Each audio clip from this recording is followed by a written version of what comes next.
Welcome into the Dice Dragons Guild. In this A lot of excitement hall, on that one. we Coming in unite hot. under one banner. Live by the die. Die by the die. Hey. Oh, all right. I am Alright, Izzy, alright, your alright. lore master, and with Hey. me I have Natural one, Amanda. Oh. Natural One, Amanda. Amanda, I play Iolite. That's what happens when you miss a week. I guess you so. Are, you are not a 1. You are definitely, you are a 10, girl. You are You're not a a 1. nat 20, baby. You're a nat 20, baby. It's been a nat one kind of week or two. Well, Or three. It's a nat one life. It's been a nat one life, year that's for an me. exert. I'm picturing it in the Straight Outta Compton, like parental advisory thing, like nat one. Oh, I thought it was like Life is Good, the little beach guy. Life Life is is Good. nat And one. he's just really sad. Like bad things, like he's eaten by a shark or something. Yeah. I am Cuba, not nat one. I play Isla. What'd you roll? what did you roll? Oh, 14. Not nat 1 doesn't help me at all. I'm Adam, I play Eldon, and I rolled an 18. 18. Damn, I- all right. I am Patrick. I play Kai, and I rolled a 9. Oh, with your single digits. But Such your disappointment. initiative boosted up, so it's an 11. Hi, I'm Julie. I play Kethra, and I rolled an 18. Nice. Hey. Hey, Boom. twinsies! All right. I will not tell you what I rolled because it's more fun that way. All right. So we are continuing with our story. Lots of different ways that you can be following us. We have Twitch, where we are live right now, 4:30 p.m. Eastern Time on Sunday. We've got YouTube, where we are now full members, partners, YouTube partners, full YouTube partners. Yay! We made it. We now get those annoying ads before. You're welcome. Throw annoying ads in the front of our videos. And also our Patreon. If you are a member of our YouTube channel or a patron, you can get access to early access to VODs and our after sessions and fun stuff like that. They also have badges, and on Twitch there's channel points and there's stickers and all kinds of other fun stuff, so you can check all of that out and use your channel points to give nat 20s and lucky rolls and auto successes and whatnot. Merch. We've got merch. We have a couple merch. You know, I Merches. keep meaning to Fucking like have them. get Sorry, like guys. a tank top with our logo for the summertime. I'm just get another t-shirt and cut it. Muscle shirt. Sleeves up. I do have a shirt See, design the that I reason haven't wo- that's funny, uploaded yet the because I reason haven't decided wore if I this like one it. is because I'm pretty sure you don't have It's one, right? it says I do Dice not. Dragons, but I in have knew like it. a I fake almost- Led Zeppelin Dice Dragon. Oh. I font, almost wore that but one. instead of the Led Zeppelin symbols, it's got just the dice under it. So That's cool. I haven't decided if I like it. I like the sound of it. Well, if you like any of the merch that you see, you can go to tinyurl.com/DDG merch for Dice Dragons Guild merch and check out the designs. Cons and events, we are planning on, well, I will definitely be at ArmorCon in October, still planning that in terms of the whole group. Events, we have Enclave that is returning on July 15th, so that is next Monday. We're going to keep it simple for the summer and only do once a month. So we've got July 15th. If you'd like to join, come on over to our Discord and check it out, or you can do the Enclave Discord. And then we're going to do another one in August. Speaking of August, our charity week is going to be the third or second full week of August. It starts on the 11th. And run to the 18th. We're still figuring out exactly what our team is going to be doing on that. That's cool. As part of that, I'll be doing a Hot Ones challenge and some other things. But in Nice. terms of the, Nice. That sounds like fun. Didn't you do that? Did you do that last year? I did it. I think it was 2 years ago, and it wasn't part of the charity. But Did I you crush still it? won. That's right. You didn't watch it live? Like everyone else is like dying. They were sweating. They were having a rough time, but we might even have another person who joins. I won't say her name out loud, so she's not feeling the pressure. But it might be 2 ladies against 2 gentlemen, and we'll see how it goes. But I eat hot sauce every day for just about every meal, so I'm feeling pretty good. Feeling pretty Callous good about that tongue. Don't affect you. it. Yeah. So yes, Enclave on the 15th. Come join. Great Diceless TTRPG. Charity Week in August and ArmorCon in October. Although there are others that we'll probably talk about. Anything else I'm forgetting about? No giveaway today. All right.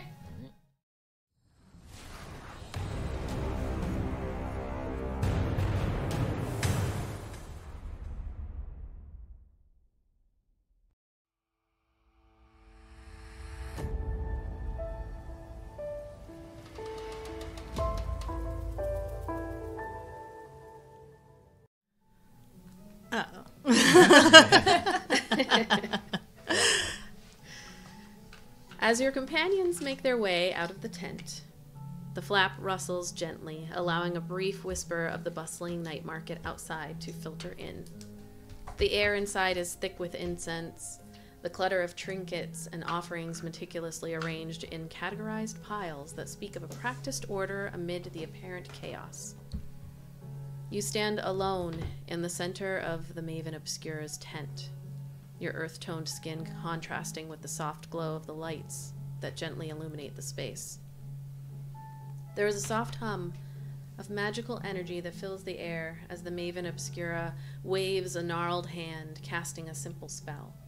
And above, the fabric of the tent ceiling transforms into a canvas of night, stars appearing and twinkling like distant memories, creating an illusion of vastness that dwarfs the humble space. The Maven Obscura, her face hidden behind a veil and body cloaked in flowing robes, steps forward with a measured grace. Secrets, secrets, secrets, she tisks, but she smiles under her veil. What would you like to know? And what are you willing to give me for it?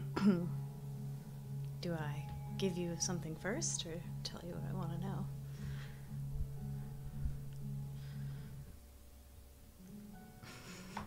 I think we paid first. Yes. I think what you want to offer will dictate how much I can tell you. I take knowledge as payment, information. It's how I know all about all of you. People love to talk, and I love to listen. But you also take things. If it's something I want.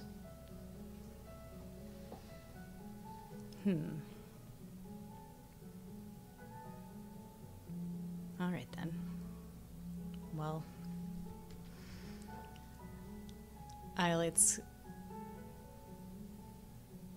the questions I have are big and important, so That's relative, my dear. to me, they are big and important. So I will give you something important. And she's going to take off her runic gambeson. Mm. Give it to her. As you are taking off the gambeson, her eyes just get even wider. There's like yellow orbs that are staring at you, and you can tell that there's a huge smile underneath. And as you slide it over, she pulls it close and then she inspects it. This is from the city above. Fine craftsmanship. Custom made. You won't miss it. I might miss it, but some information's more important, I guess. Very good. She shoves it over into a pile. Like, despite it being something worth so much, it looks like, as I said, there's a method to the madness. There is organization within this chaos. So she pushes it over into a pile of things that could be similar, but probably will be forgotten. What would you like to know, my dear? The shards. I assume you know what I'm referring to when I say the shards. She She. I know everything I except assume this. you do. Yeah, to this one specific thing. Well, she knows what people talk to her about. Mm-hmm. She just kind of nods very slightly and looks you in the eye. Where are they? I assume you mean the one not already within you. Yes. She closes her eyes. She reaches her hands out to you, actually. May I? And she says this with her eyes closed. Okay. And there's like a warmth that comes from her hands, and she takes a deep, like one of those yoga breaths, just like a big belly breath, and then like lets it out. And she says, 3. Nestled in the embrace of familiarity, await the convergence of paths yet unseen. The 4th, a distant beacon, beckons from afar, its song echoing through the labyrinth of time, guiding the wayfarer on their journey of discovery.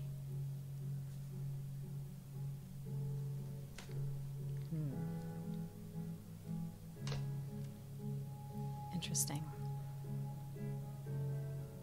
I will answer another question. How many do I get? She looks over at the runic gambeson and then back to you. 2 more.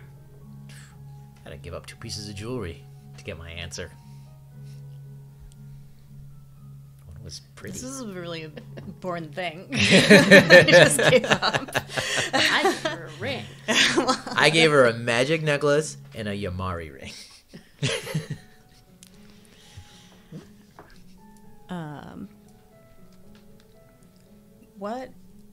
What are they? She opens her eyes and looks you in the face. The shards, fragments of a weapon forged from sibling strife, were strewn across our Eleosian mosaic. They were a weapon?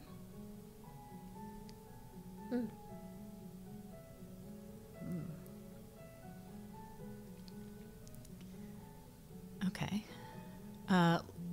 Last question. Can they be, and how would one destroy them? She kind of steps back from you a little bit.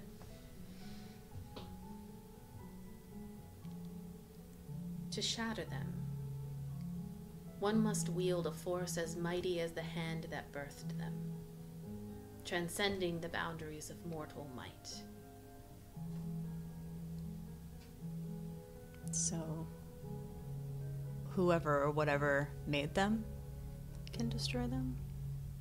She just kind of opens her hands, looks at you, shakes her head.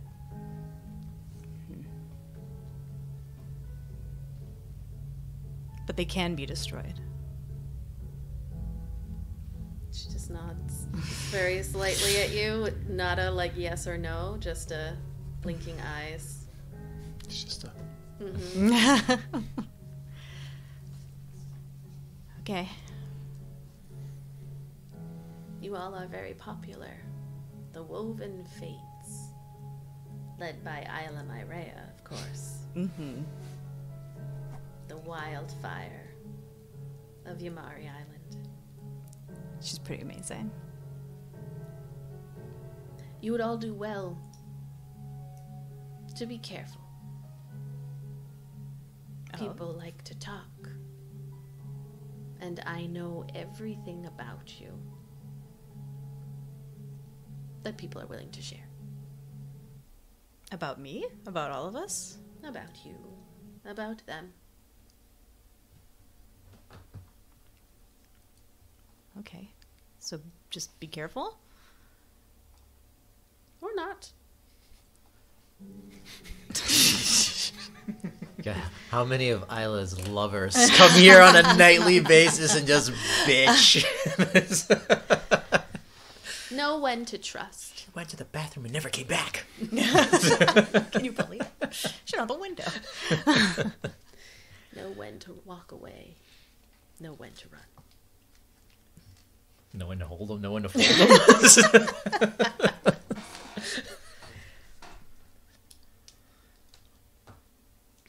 Thank you. I think this was helpful. I hope it was. I am always here if you have information to exchange as well. I don't know much. Otherwise, I would offer some. You know more than you think you know.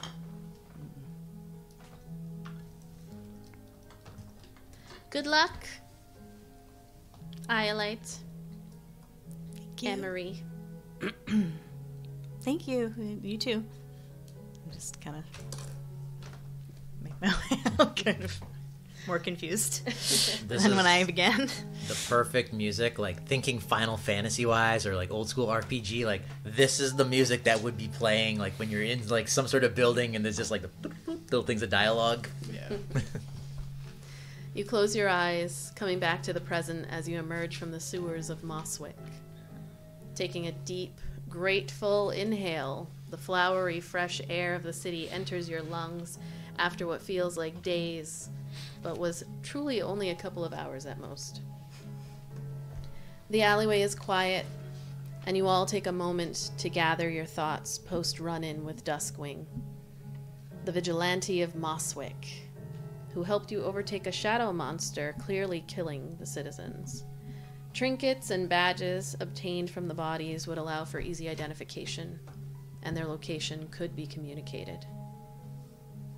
All 4 siblings can be seen reflecting the light of their parents in the sky this night, with Caius the brightest, while the others are all only half visible. It has officially crossed over into Glee 28 over an hour ago, and the first week of the month of Fortune is creeping ever closer. It is the wee hours of Glee 28. What are you doing? How bad do we smell? Really bad. Real bad. Bath time. Yeah. And then as she's wringing out her bottom of her dress, unless there is anything else, I believe we should go back and bathe. I like that plan. Agreed. Darkwing ran off like before we got out of the sewer, right? Darkwing died. Okay. Yeah. I didn't know if like I don't remember if we got to the surface and then Waiting. Yeah. and then Just do it, you son of a bitch. No, he left you while you were in there. Like, basically, like, tally ho, and left. Tally ho, good chums. See you on the morrow. But I got the additional hint of them. You got the giggle, yes. Yeah. Okay. All right. Okay. So, are you all headed back to your home? Yeah. Go back to your home.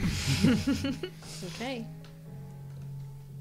You're stinky, but even as you head through the streets, there's a nice breeze this close to the port. I'm very Like people are like, it's the Woven Fate. Oh, man. You see a couple smiles. There are some people, if you're wearing your Starlight's tier, that like do get a little bit closer, and they're like, "Oh, I'll catch you tomorrow." Love the new perfume. Beautiful. I would have my hood up again. Doesn't matter. Yeah. Every session you say it does not matter. Come on. People still are gravitating. So how it works? Like people are like, No, it doesn't matter. But You your just know. yeah, your hood. they don't know who I am if they It can't see doesn't, my face. it doesn't matter that they don't see who you are. The magic pulls them in anyways. Right, they It's are not because it's attracted you. to you. It's they're attracted to the magic of No, the they're attracted to me. necklace. And also hoods, yes, they cover your head, but like if somebody's walking in front of you and they look at you, they're gonna see your face. So Plus, you, it's just you know, mysterious. You got unless horns. you're what was her name from the Watchmen show? Oh, Unless you got a full face Yeah. mask, people are going to be able to see you underneath Sister your hood. something. Yeah, there you go. Sister Knight, I think. Yeah. So yeah, people are still gravitate in your direction, and then when they get close enough to look underneath, they're like, "Hey, it's Isla." All right, so you head through the streets, and back to your house. Theratrix. So that would be a question: is do you pop Theratrix out of vision when you get out? Because you brought him down to help you. I would send him up on the rooftops Okay. to follow us. Isn't he really big now? He's like, He's He's the size of a person now. Well, but he can also fly, so it's not like he's like just like a horse on I top. was gonna of say, like someone. So it's like there's someone sound asleep. You're, Santa's here. yeah. I'll have you roll stealth just for fun to see how well he is able to keep himself hidden.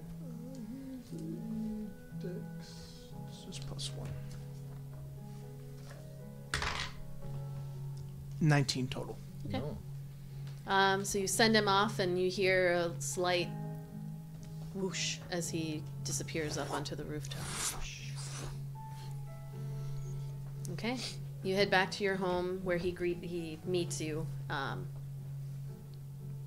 your night is done unless you have anything you wanted to do before you go to bed.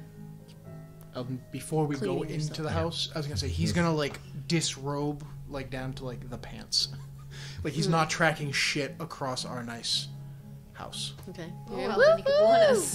Captain like, whoa, Eldon. you're in the arts district, so it's pretty loud, and people are like, "Hey, hi, Poppy." Could have said anything and it wouldn't have bothered me, but that for some reason caught me. Extra moons out tonight. I didn't say completely. I said down to the pants. Talking about me. Oh, You're like, take it off. Yeah. get aggressive. Get naked now. Dump him out. Elton's like, All right. So you head in. We haven't used that dump him out in a long oh, time. it's the worst thing to say. Yeah, it is the worst thing to say. It's the worst, but it's also just Funny. perfect. It works so well on the river. Yeah. All right. I mean, in the arts district, if it was like Mardi Gras and somebody yelled that, they would certainly Oh, yeah. dump them I out. would dump them out. Yeah, they're probably For sure. half dumped already. So you head in. Dump the rest. So how you doing? I'm half dumped. And clean yourselves up. Anything you were going to do before the next day comes? Anyone in particular? Eldon writes in his little book. That's it. Theratrix would ask while you're writing. He flops down on the bed, like taking up half the bed. Who do you think Duskwing is? I'm not sure. It could be anyone. Anyone who wants to try to improve the city's conditions, maybe? Not sure. Didn't see their face. So, any ideas? It has to be someone who is comfortable with killing.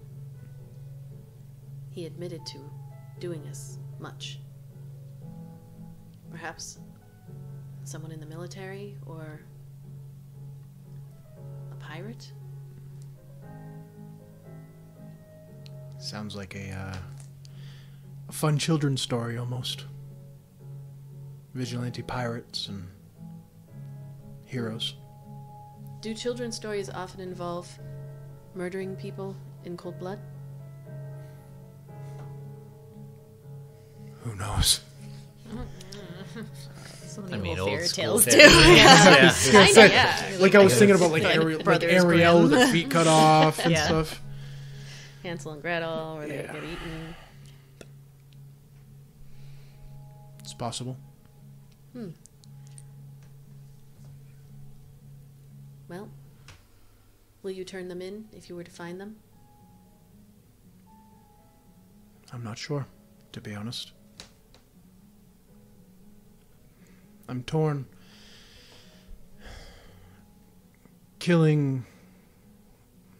I've never killed anyone But there's the matter of it being done to protect the city. But at the same time, being the judge, the jury, and the executioner sits odd with me.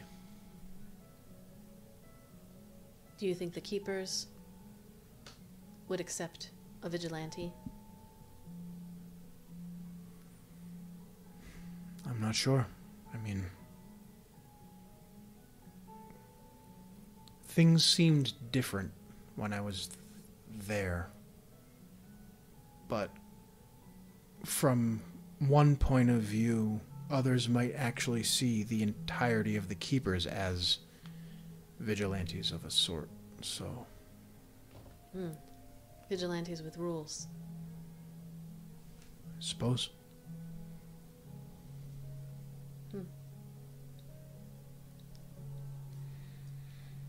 Well, I support whatever decision you make.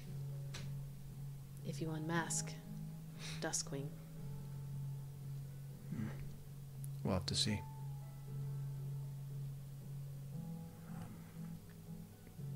We saw someone named the Maven Obscura in... what was it called? The night market. The Night Market, thank you. And she said things. I'm tired now, but we'll talk about it tomorrow when I've had a little bit of time to clear my head. It's been a long day. Okay. I look forward to it. After bathing, I gave myself the excuse to pull it up because I couldn't remember exactly what she said. after bathing and cleaning clothes, Isla is in her room on her bed, like one of those like towel on the head, wrapped in a towel, painting her nails. Just casual and just be like, do not think that Duskwing is. I do not think it is a he. It's combing her hair with a very wide tooth comb because it's like kind of rocky. It's coming out because she just bathed too. You don't really. What makes you say that? Oh, as they were running off at the end there, I asked them who they were, mentally sending a message. Oh. And the reply was not a male voice. And they giggled. Oh. Men do not giggle. Men do not giggle. I have never met a giggling man. Think of it. There have I. Like a different voice entirely? Yes. Like, do you think they were It was completely not- disguising themselves, like magically, with a different voice?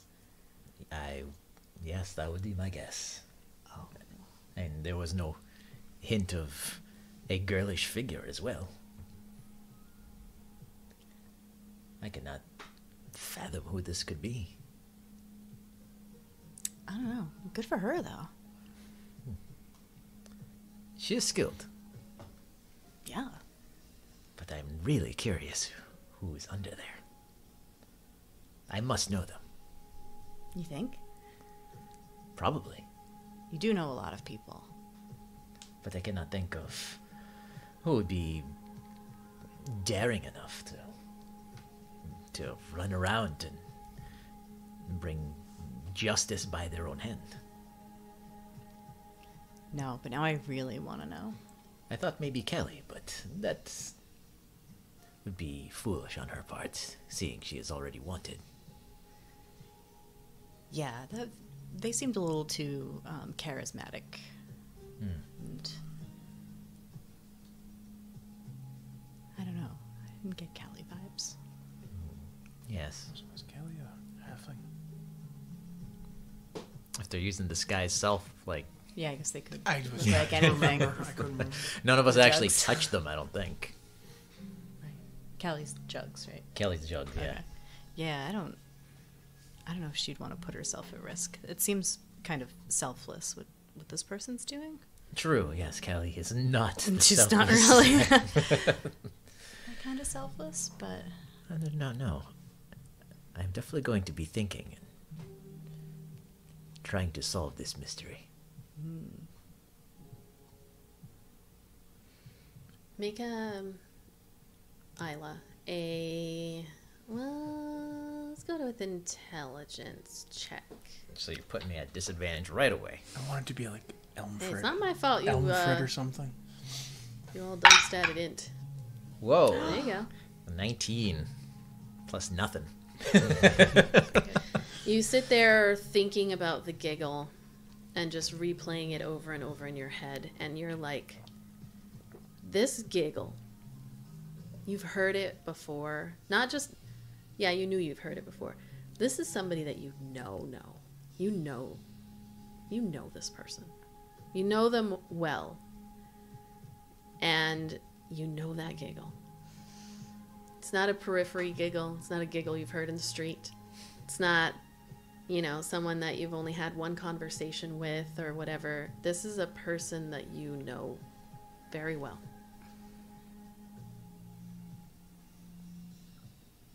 And it's all you have. Like, you can't place it because, a giggle's a giggle. But your brain knows it. It will come to me. It will come to me. I sure hope so.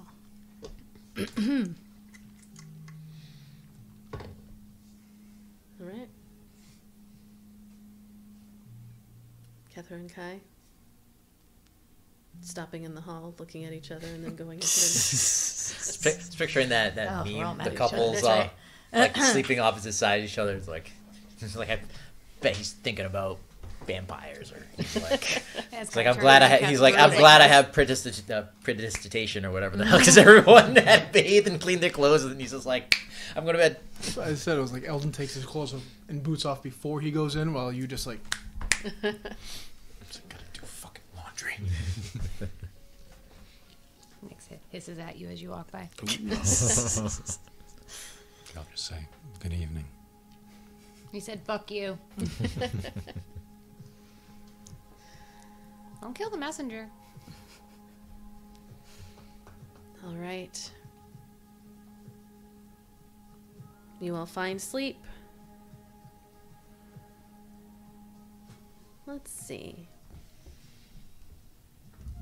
I'm going to say, how about Kai roll a con save? 14. Okay. You dream this evening of Loris. And the vision that you find after turning away from the Raven Queen over and over again, or her pulling away from you, when your eyes open and you're within the mind's eye of Dagon, it's a freeing dream in a way. You experience visions of yourself and Loris cutting through evil together. Perhaps in a vampire nest of some kind, or the majority of what you're seeing, although you're only getting flashes of it, fangs and bloated bodies followed by skeletal bodies that you are just cleaving through. Loris by your side. It's as if you go through an entire full evening of some kind of mission together. There are moments where you stop and you're just talking together, taking a rest on your mission. First in the woods, then out into like a cave, and the area looks familiar in terms of like the flora. You think maybe you're in Devenia, or the meadows, which is like the space between Eporia and Devenia, very huge, vast space. But it's almost like it's just another day. It's like work with your family.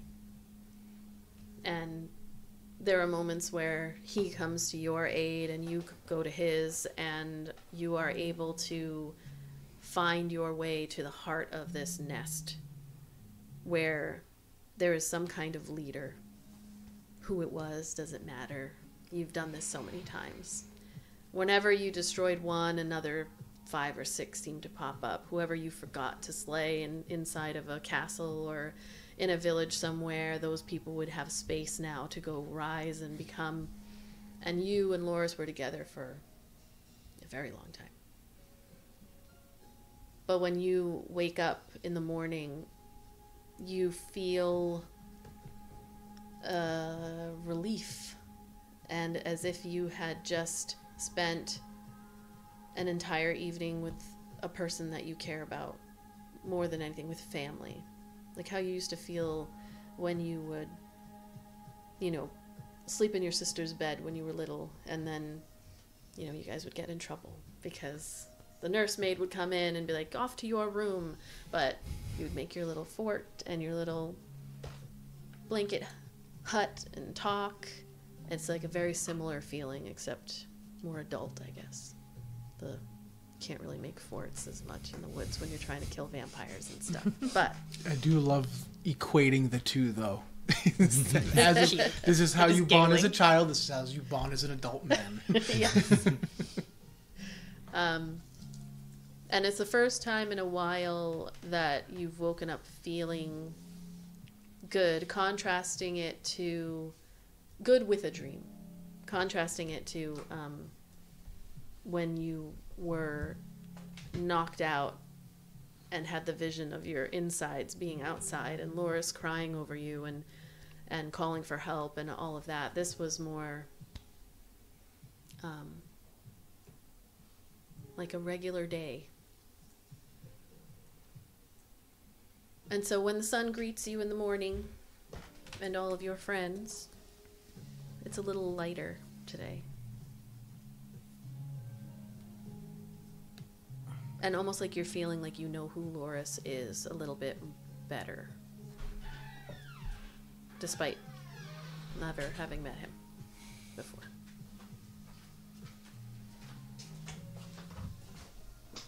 All right, it is Glee 28. Probably close to 10-ish in the morning.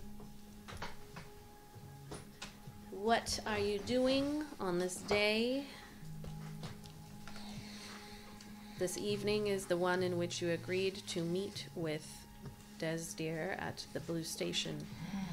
The day has come. Mm-hmm. Blue Town Station, sorry. But did you have anything that you wanted to specifically get done on this day before your evening meetup? We needed to report the bodies or whatever down in the sewer, right? You tell me. Yeah, that was one of our. I'm trying to think back because I took no notes for that session. That was one of the things they asked us. People were disappearing, so we should tell them that we fixed that problem. Who are you going to with that info? It was the Impenetrable Pieces lieutenant, right? You're going to Valor. Yeah, but they didn't give us like that assignment. It was It was Sylvari, but yeah, it was still the Impenetrable Piece. Okay. I mean, you have options. That's why you could go to the mayor, you could go to Stoneforge, you could go to the Impenetrable Piece. So that's why I'm asking where you want to go with the info. Let's go to the press. You could go to the press. Eldon's gonna get up and clean all of his gear because he just cleaned it like the night before. I think we left, right? And then it's covered in shit. So he's gonna take the hour and a half and scrub everything up. Kyle come around the corner just as you're getting ready to do the last boot and just Just hang his head. He's gonna clean it anyways, even though it's perfectly clean. He just on matter of principle, he Now has you to have to finish. clean the other one because this one It looks too good. It looks too good. And then after that, he would leave to go get something to eat. Okay. My throat's super dry. So in the city of Mosswick, they actually drop food off for you at your door. So if you want something different than what they already have, but if you're looking to, He's he's Ah, trying to get out of socialism. it. he's leaving to get out of the what? Said, socialism. Food for all. Yeah, he's like it wouldn't be super early because of the night before, but he would definitely just be trying to get out of the house. Okay. What's the food they drop off? I don't know. You tell me. I'm thinking baguettes and tropical fruit Okay. and a cheese of some kind. They pretty much drop off like the food for the day. It's like a cart that goes around. They have multiple carts that go around, and like you tell how many people are in your home, and then they give you the proper amount of food for that many people. And then if you want extra, you can go out and get your own. But so it's really kind of whatever you want. They've got eggs, they've got, you know, different meats and all of that. So you're able to grab what you'd like for your breakfast and lunch and cook up food while Eldon walks out. Isla's Get in the his own. kitchen chopping up fruit and just makes a big fruit bowl. Have you cleared out the door of holding or whatever that is? Of all the No, I menus? restocked with other new fruit. Oh, nice. But this fruit is for the group. As you walk out again, I think this is the second time I've made food and you haven't had it. Okay. Gonna take that personal at some point. Nyx runs down the stairs, grabs a baguette, and just back up the stairs, back towards my room. As it goes, it's hitting every step. It's like Just dragging it behind him. All right. So after breakfast, Oh, I suppose we should inform the law of the mystery we solved last night. Yes, this is true. Which law, I suppose? The impenetrable peace? Grumpy face over there? If we inform the penetrable peace, they'll want to know about our answer about Duskwing. They do not need to know that Duskwing was involved. All they need to know is that Well, no, they would want our answer about whether or not we'll take them out. I'm not quite ready to burn that bridge just yet. I'm really good at not answering questions. I think we could avoid the question. Can only avoid it for so long, and the more interaction, the less likely we are to get out without giving a straight answer. So Stoneforge then. Unless you want to go talk to the mayor. I mean, we did do a great service. Perhaps there is a reward, or at the very least, we have some credit with the mayor. Yes. I think that is what we can do. okay.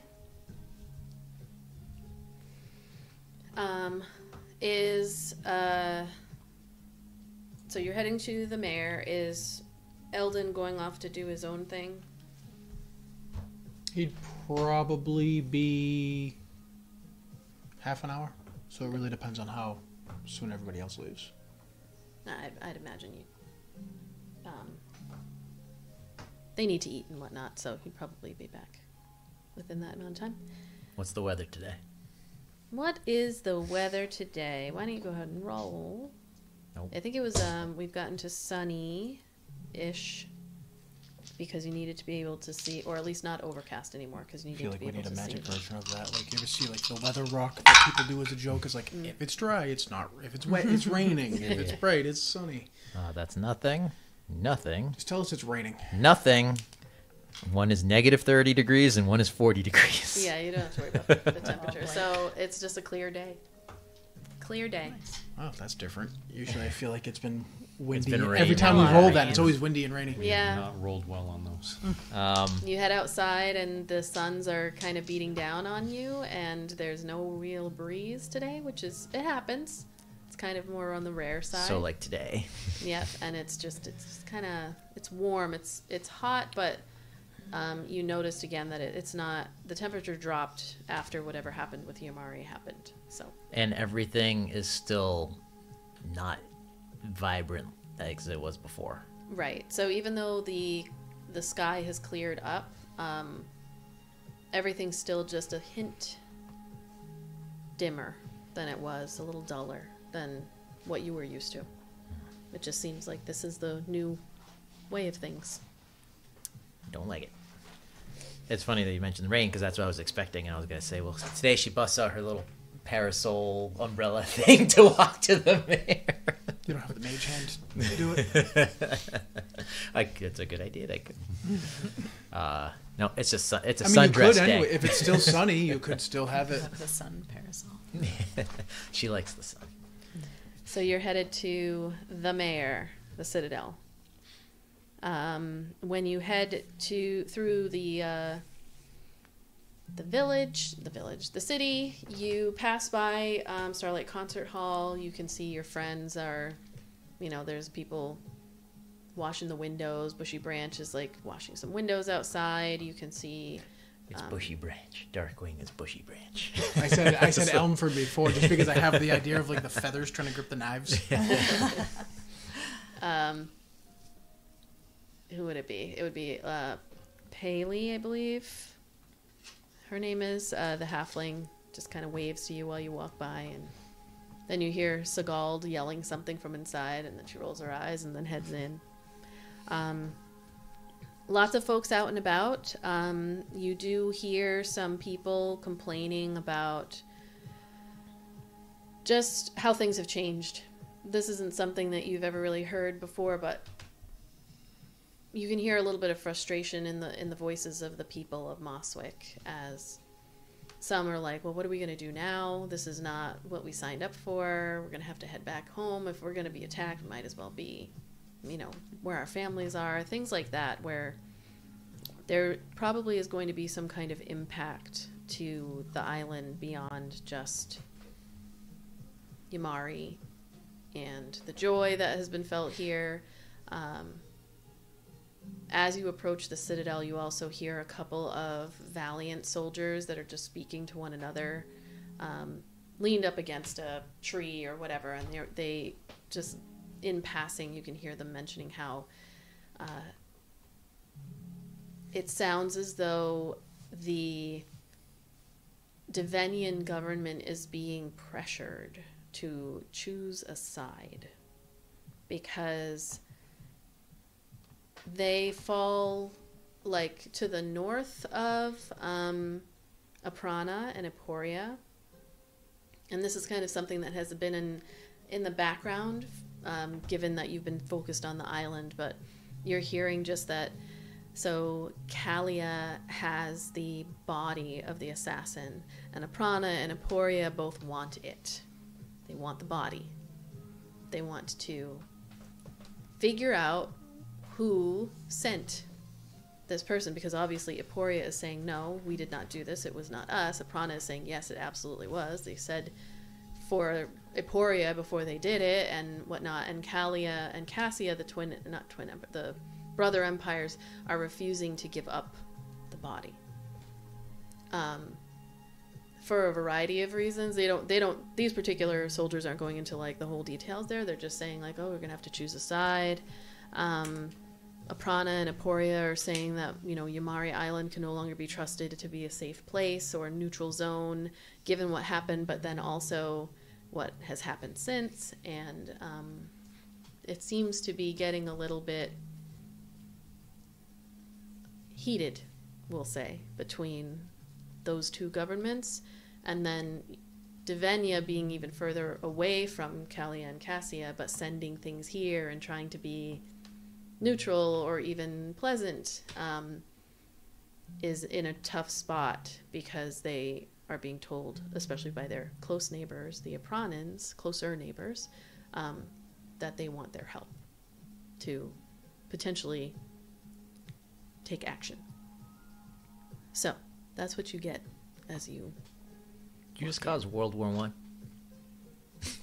You assassinated the Archduke Ferdinand, and now everything's going to I hell. had nothing to do with. I didn't assassinate no You didn't one. kill anyone. You assassinated the assassin, sir. All right, well, fair enough. That wasn't Eldon. It's not Eldon. That was I can't remember his name. Yeah, that was somebody else. Faceless assassin. Yeah. And then they mention also, like, as you're walking, you kind of slow down, especially as they talk about how Davenia is trying to deflect because they're saying they're in a period of mourning for the prince who has died. But they'll only be able to use that excuse for so long. Certainly is a lot of political gossip going around these days. Apparently, there's a lot going on outside the island. There's always a lot going on outside the island. I do not like that the island is now in the middle of it.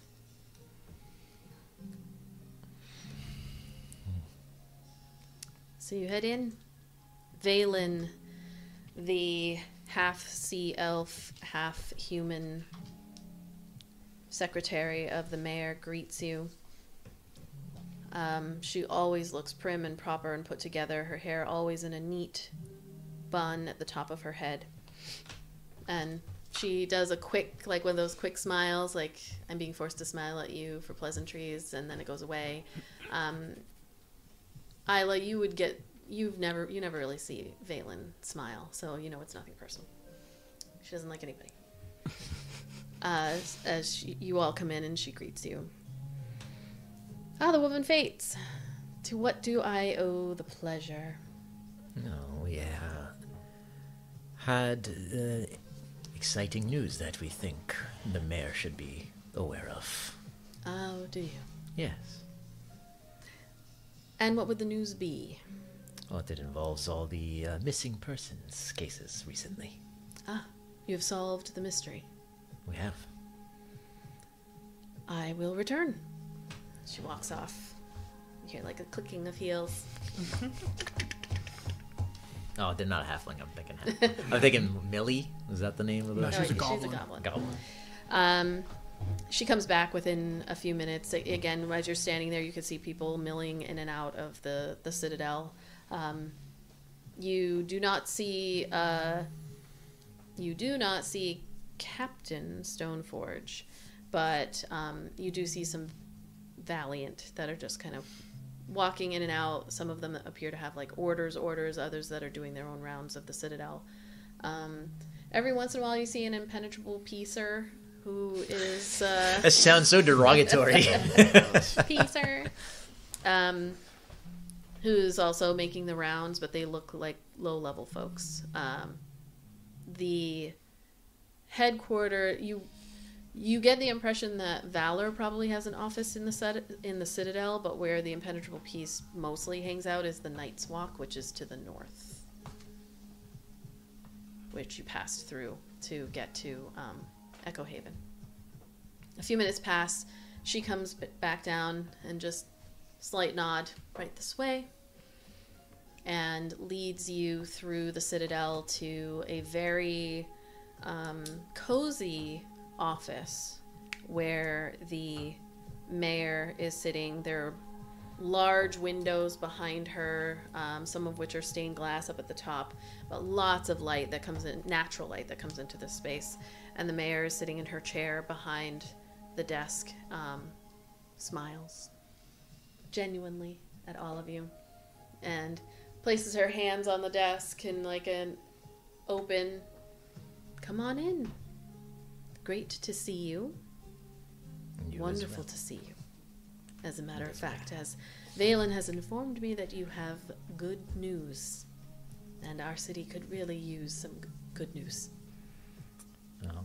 That is very true. I forgot how many people disappeared, but did they tell us how many? Was it 5? Yeah, it was like 5 or 6 bodies. This is the mayor, by the way. Smoke show.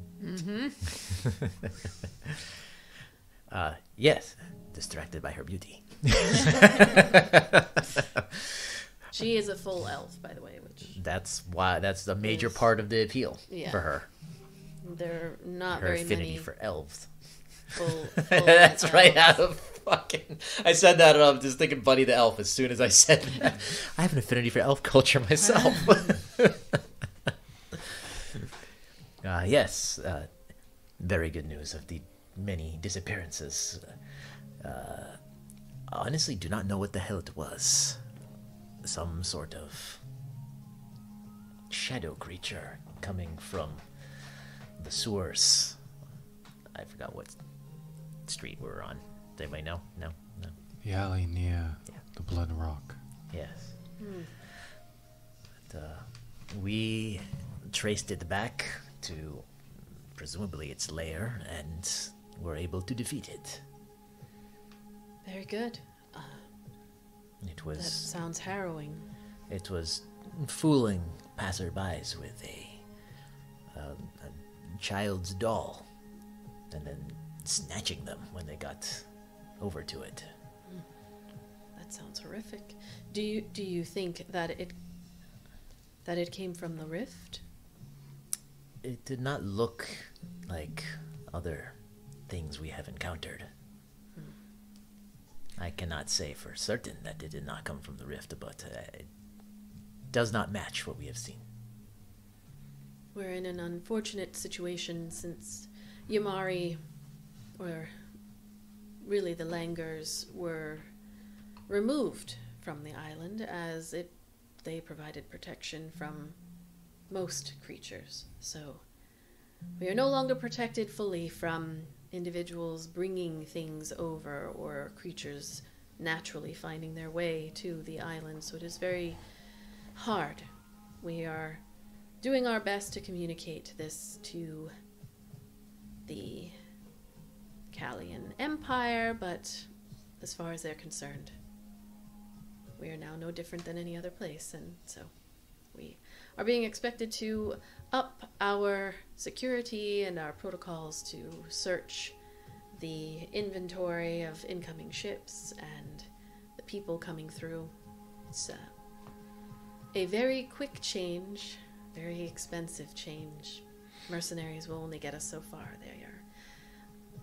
They smell blood in the water. They can tell that we are desperate, and the prices that they are giving are outrageous, to say the least. So, perhaps we will never know where this particular creature came from, but I am glad that you have destroyed it. You destroyed it. Yes. Yes. Yes. Fabulous. Wonderful. I think in time, things have changed so rapidly, but people will return. I mean, this is still Yamari Island. This slightly less colorful, but more beautiful than most other places in this world. I appreciate your optimism. Isla Myre, as long as you can hold on to that and others in the city, I believe that we will do just fine. With the situation with Yamari Mountain, it does put things in a little bit of a different light than I was expecting. I could talk my way through the missing monkeys. I could discuss the work being done to find the rift, but with the mountain collapsing into the sea, it makes it a little bit more challenging to speak to everyone about everything that's going on.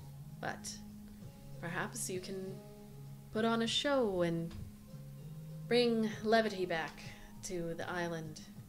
Lots of flowers, maybe. Dancing. Perhaps something can be arranged Yes. at the right time. I think that would be wonderful. I've even chosen a date that I think would be great for you to do a show. I am thinking perhaps maybe the 10th of Fortune. It is my birthday, and I think it would just go well. I won't give away my age, but it's a big one. The big 2000. I'll let you think about it, and you can get back to me, but I think it would be great. I will have Valen discuss the details with you. Violet doesn't say anything. She's just got a bigger than normal smile.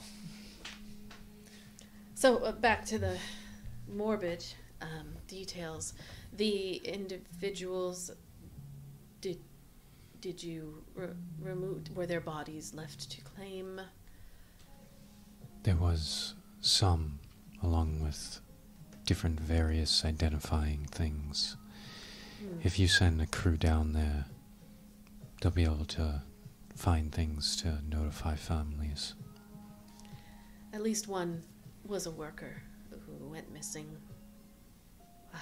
Probably, I don't know exactly what day. Over a 10-day ago. A sewer worker, so it makes sense.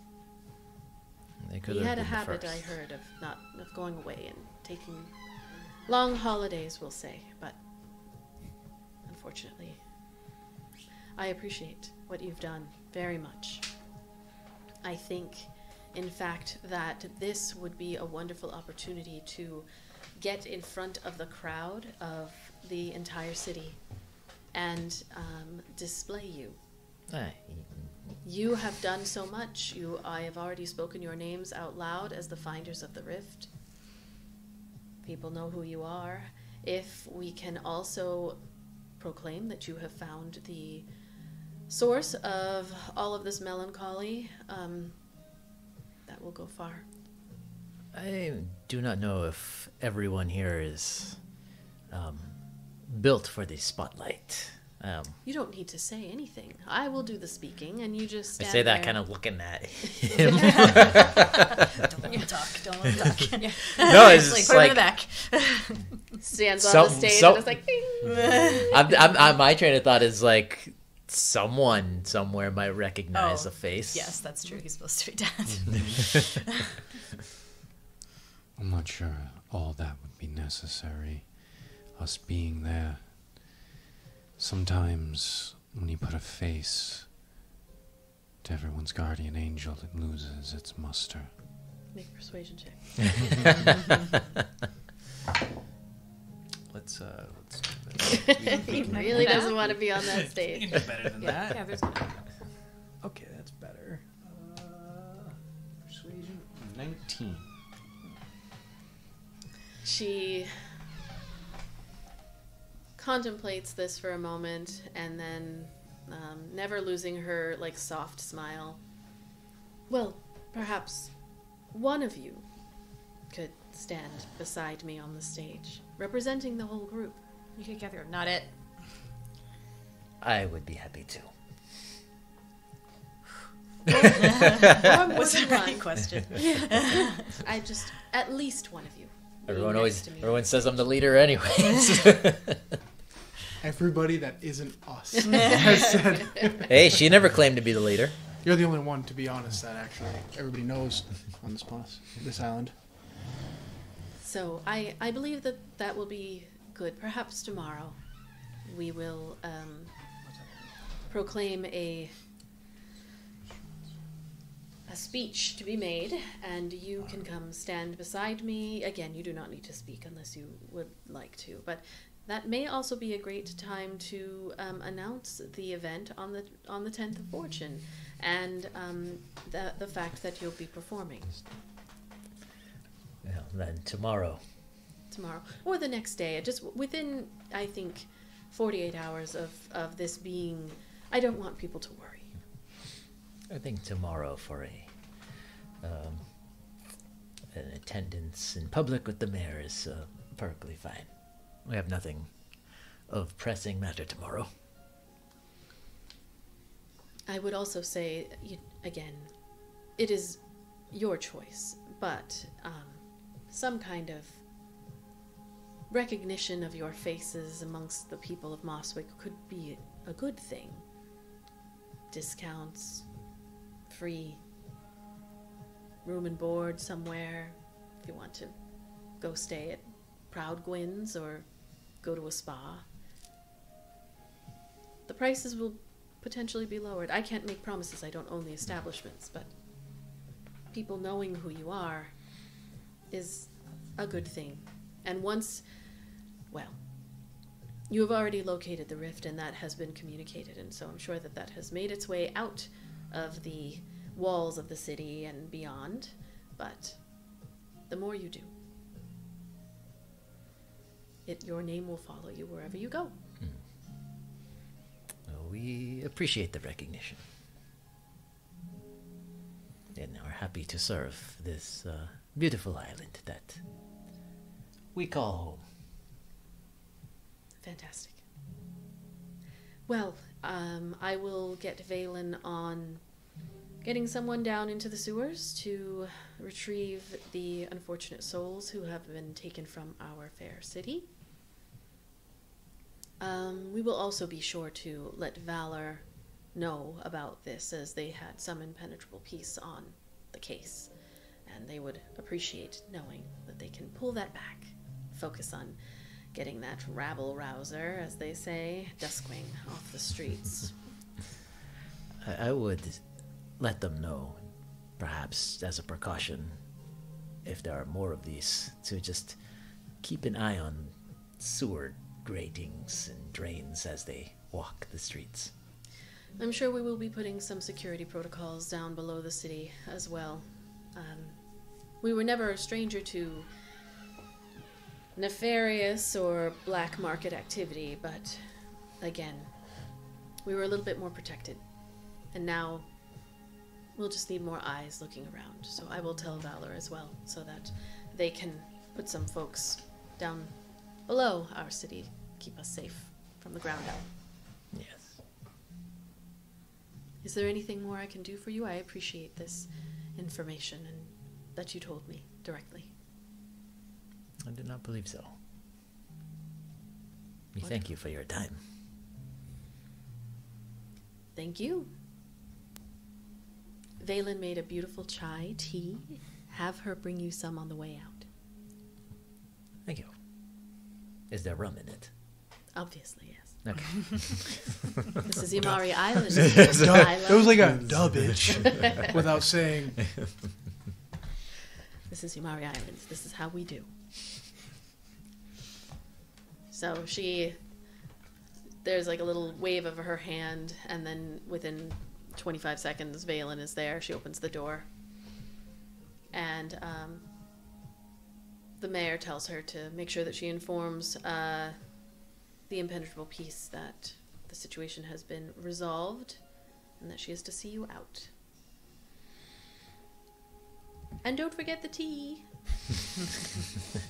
You'll get a little plastic cup of tea for outside. Styrofoam. Little styrofoam cup. Cone, the cone that you can't like. Yeah. Exactly that. She sends you outside into the heat with hot tea. And that is where we will take a break, as it is A hot tea food break. time. And it will be time for you to have your meeting with Desi soon. Oh my god. We are getting to that today. Damn, it's happening.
We're not the Dick Dragons Guild.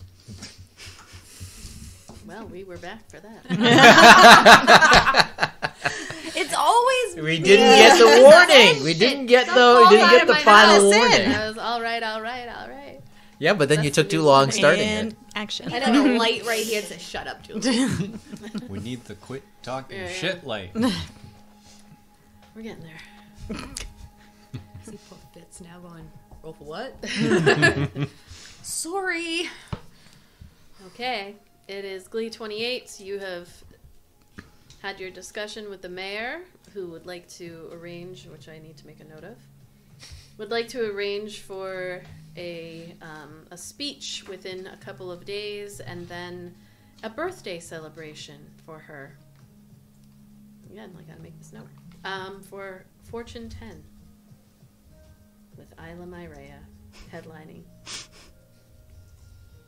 But it is still Glee 28. Is there anything you would like to do as you leave the Citadel? Any additional... You did have... not that you need to get this all done in this particular day, but generally there is the ghost that The family. you... Oh. The family of the ghost. We're looking Update for our to-do Moira. list. Yeah, Myra. There is the prisoner in You the just Iron mentioned I Hole. just mentioned that Yeah. to him. There is, and then there's just generally, whatever. I'm sure there's other things, but those are two things that I can think of. Again, you have time. You do not need to do it on this particular day, but things to think about. Any conversations or scenes that anyone wants to have on the 28th of Glee before you go to the Bluetown station that evening? Did we get anything from the mayor? No. I think we were hoping for like a reward or something. That's why we went to the mayor instead of the... We got invited to be even more famous, and birthday celebration, and just we're getting. That you still have to work at. Yes. Oh you have no, to work she's excited for this. Yeah, that's a career thing. Oh, it's performance for the mayor. Yes, this is much to do and prepare for. This will be fun.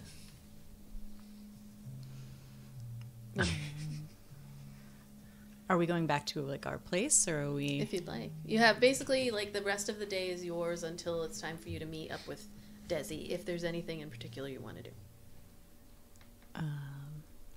Isla's gonna try to find a moment to like talk to Kai. Maybe at the house. If we go back. Isla would go to the theater and make arrangements for the birthday performance. Okay. All right. What about Kethra or Eldon? Want to go get some pastries? Here. I think that's a yeah. Yeah, let's go. All right, so we've got Isla who goes to the Starlight Concert Hall. We've got Eldon and Kethra who are going to bond over pastries, and Kai and Iolite who are going to talk. Let's go with Kai and Iolite first. Let's not leave the tension hanging anymore. So it is just you. Theratrix is home because he cannot be out and about in the city at his size. He's got his He's reading just- glasses on, just reading. Oh, like a dad I on want. the He's couch. reading every book in the house, just with his wing claw, just like. Yep. No, he's Isn't that- very he's like one of those like Wine glass right next to him. Yeah, he's reading like 50 Shades of Dragons or whatever the fuck it is in this town. Wow. Scales. He's learning so much. He's really maturing.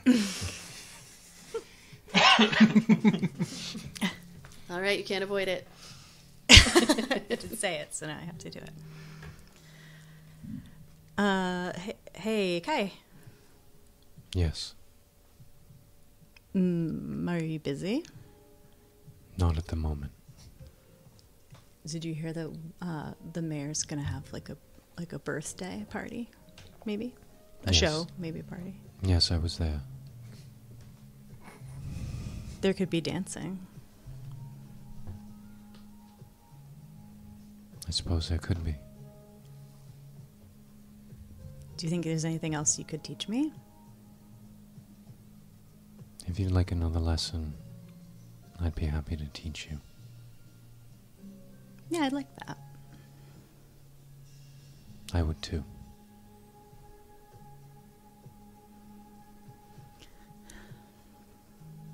Is it like a music rock or Music A music rock.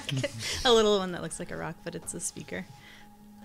Like a Baroque music song or whatever. something? Guy hits his boombox. Can you go? button. The revelers are still reveling. It's still glee. Like, just go over there and be like, "Hey, drop a beat." Somebody's got a bongo. Let's see.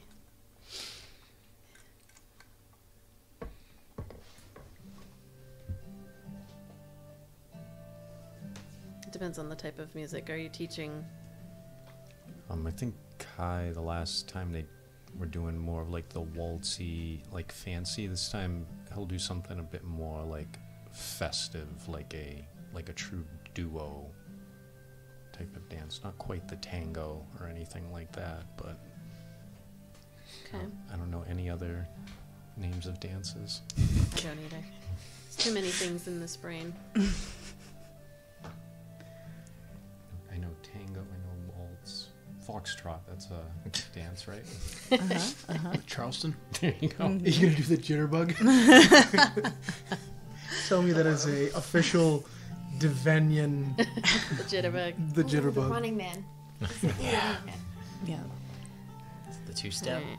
right? That's the Love this thing. one. Some swing. The Macarena. It's too fast. It's You can slow it down.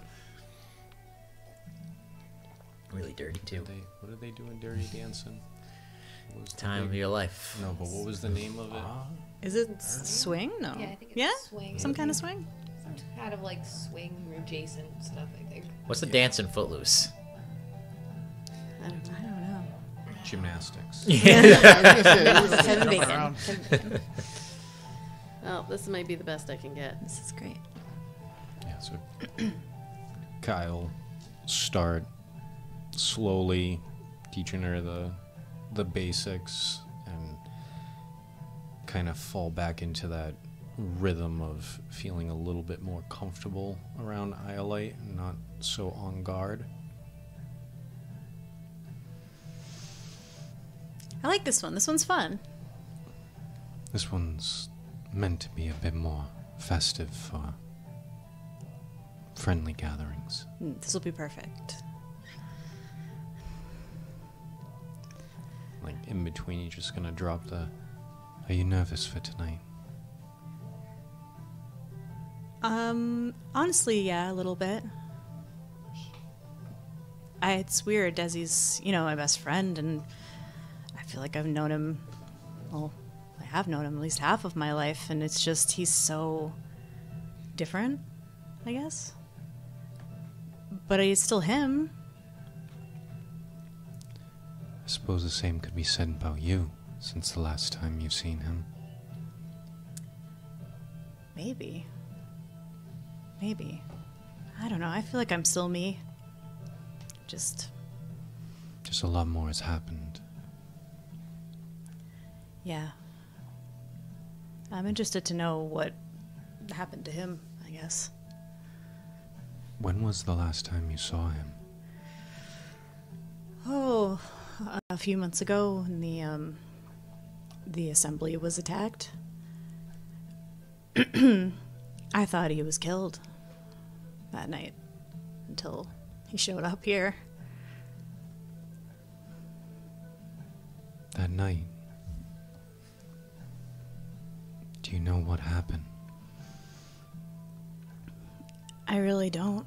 It just all happened really fast, and it was really chaotic, and I heard a lot of screaming, and I saw a lot of people get killed, and he got me out, and he said he'd be right behind me, And he always did what he said he would do. So I ran and I hid and I waited a long time, and he never came. That's why I assumed he must have been killed. Wasn't like him. But no, I mean, I heard someone shouting my name, so I think it had something to do with me. Why they were there. Do you trust Desi? Yeah. And you don't think that he would ever try and do what he thought was best for you, do you? Do what was best for me? My grandmother, and to an extent my sister, they made decisions that affected me, and sometimes people think they're doing good, but they can cause harm.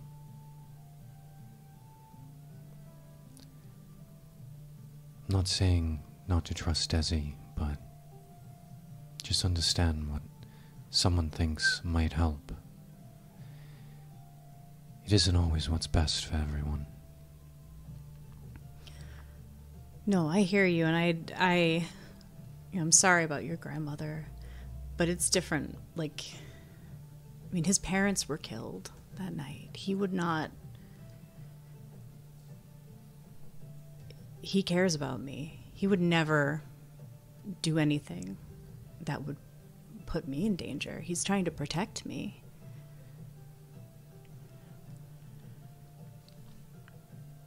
I really hope that this is a happy reunion for you both. It will be. It is. It is. You guys are gonna love him. Maybe he could, like, come with us sometime. It does seem a bit strange that he's only tried to meet you in secret. Tried to avoid the rest of us from knowing who he was. Well, he probably didn't know if he could trust you. I mean, he's been hurt. But he could see that you trusted us. Well, I'm going to tell him how much I trust you. And he'll know too. And he was fine with you guys coming tonight, so I think he's starting to see. It was always just us, you know. It wasn't like, you know, it was just the two of us, always. And I think he's used to that. Did you two sneak off alone a lot? We kind of didn't have to. I mean, we did. But, you know, the adults were all really busy with stuff. So when they weren't needing me for things, and we weren't studying, they kind of just let us do our thing. So we didn't have to do a whole lot of sneaking.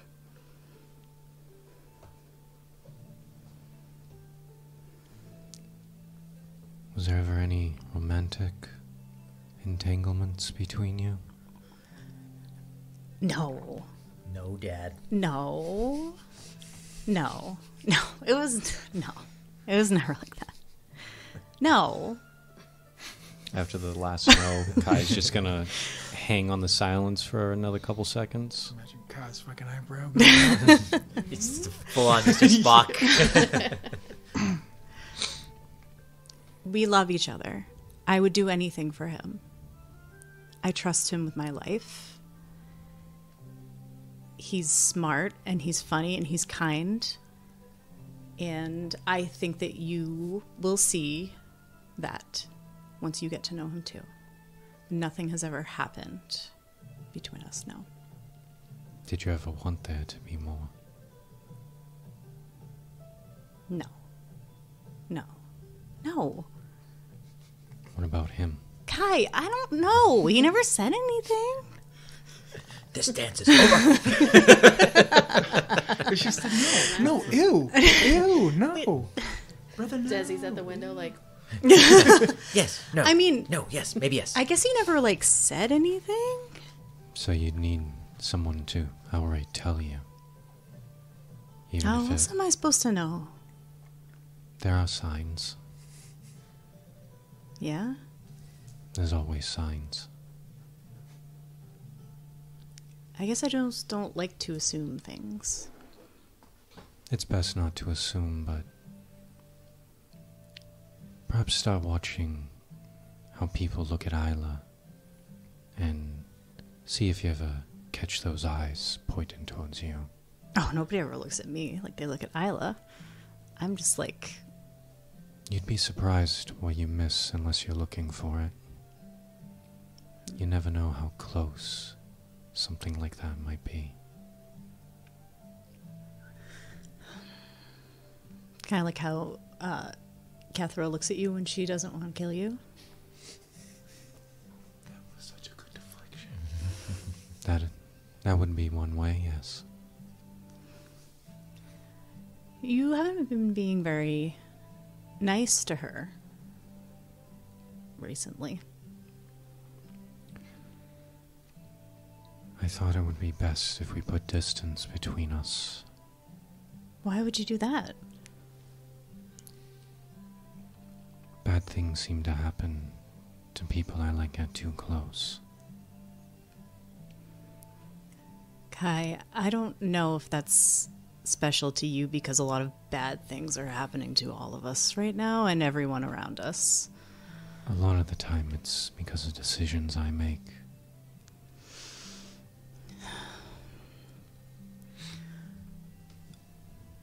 Well, the decision that you made about me, that I was really mad about,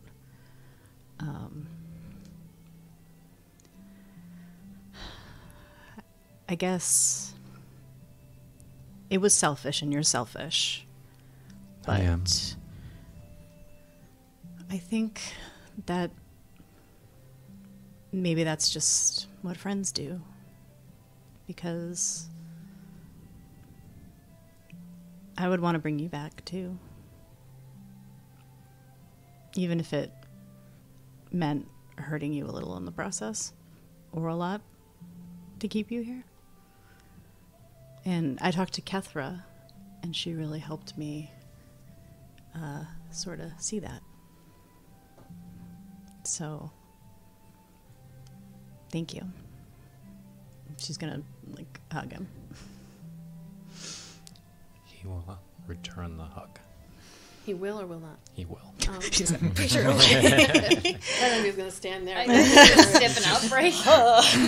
First time. Human interaction. What is happening? Shoves her to the ground. Why would you do that? Slaps it. We're gonna fight again. Roll for a grapple. Sometimes people do things for their friends and the people they care about that it's not they don't think about the consequence, they don't care. Yeah, I think I get that. I'm very guilty of that. I think I can understand that now. Things are not quite so black and white. Things never are.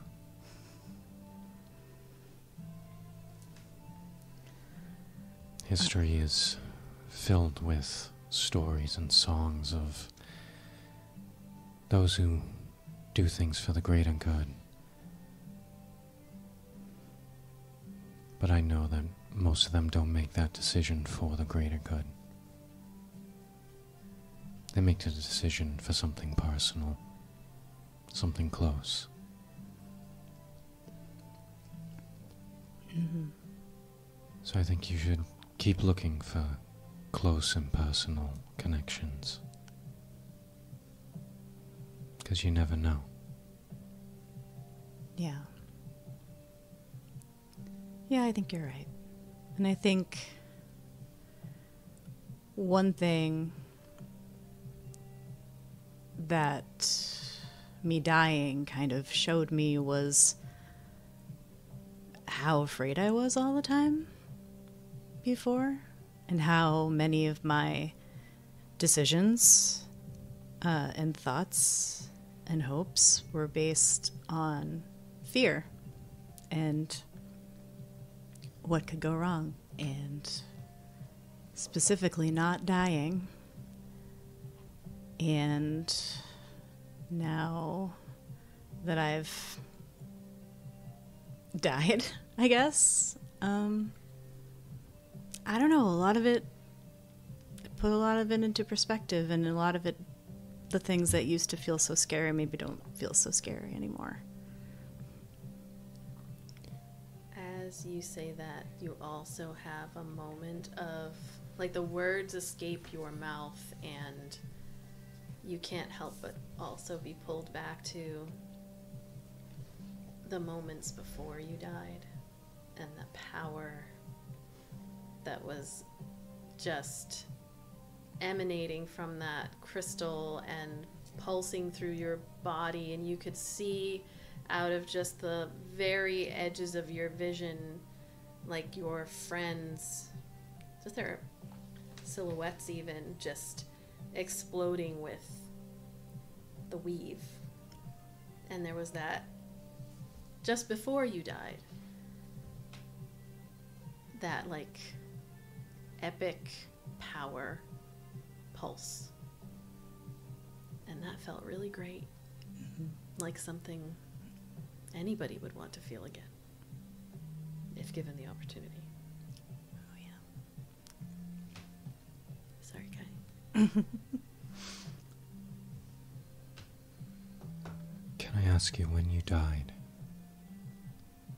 you spoke with her? I did. What is she like?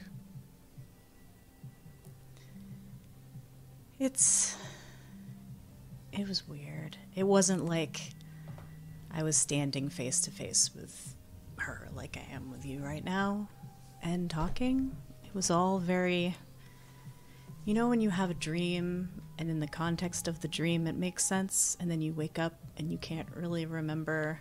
It's like a fleeting memory. Yeah.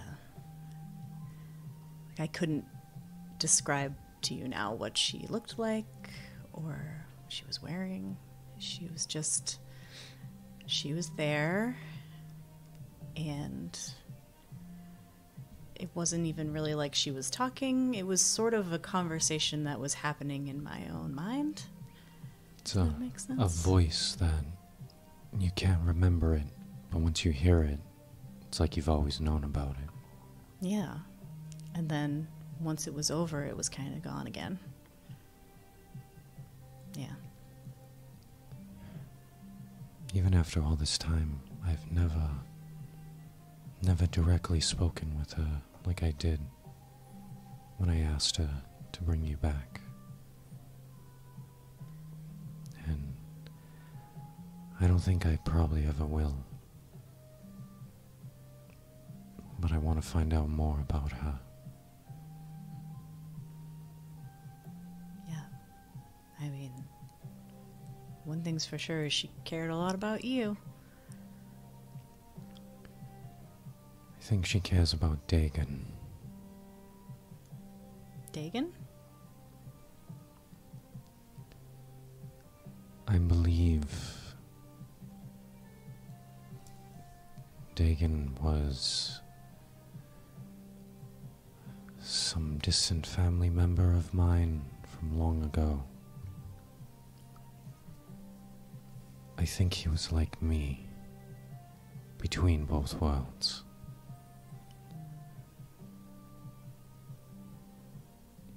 Something happened between them, and I think he blamed her for something, and he refused to move on.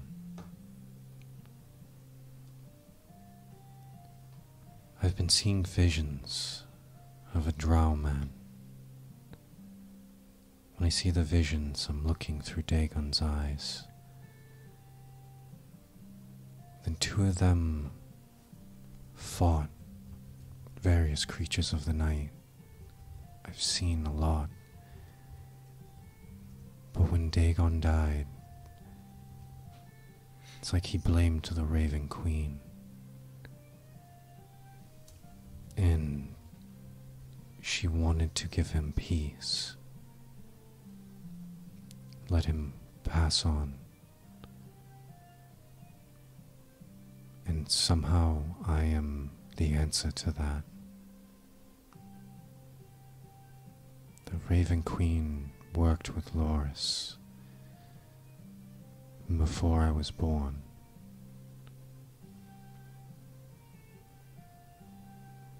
I think that they had something to do with my birth, but I don't know.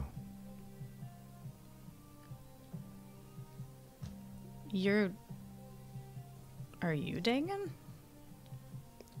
I don't know. It's not just visions, though. I have emotions and feelings towards the both of them. But I don't know either of them. But when you have those visions, you are him.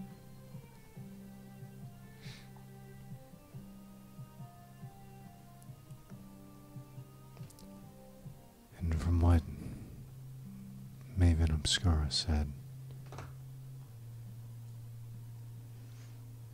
it seems as though Loris is in Davenia.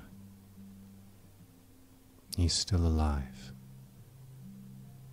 I don't know where, I don't know what he's doing.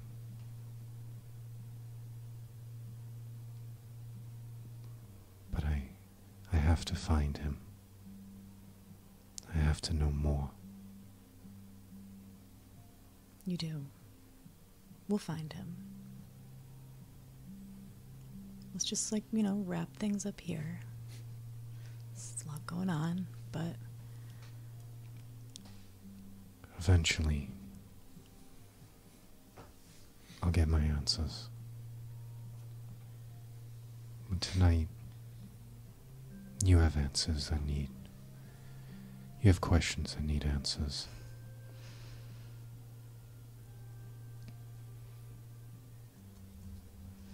And no matter what, I'll have you back.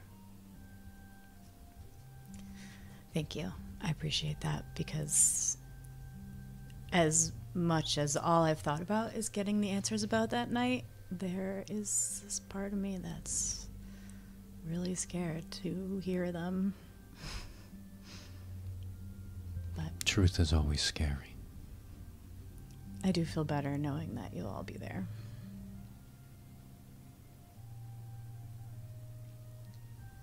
We're all bonded now. I don't think we're going to be able to shake each other off too easily. Doesn't seem like it. As long as you, are nicer to Kethra. Because if she goes, I go. We're friends, but, me and Kethra, Kethra's special. she is. It's unlike anyone else. Mm-hmm. So you should just remind her of that all the time. And tell her that every day. You know I'm not the best with people, right? No. What do you... No. Okay, maybe, but... we're all works in progress here. On this little journey together, wherever it may be taking us.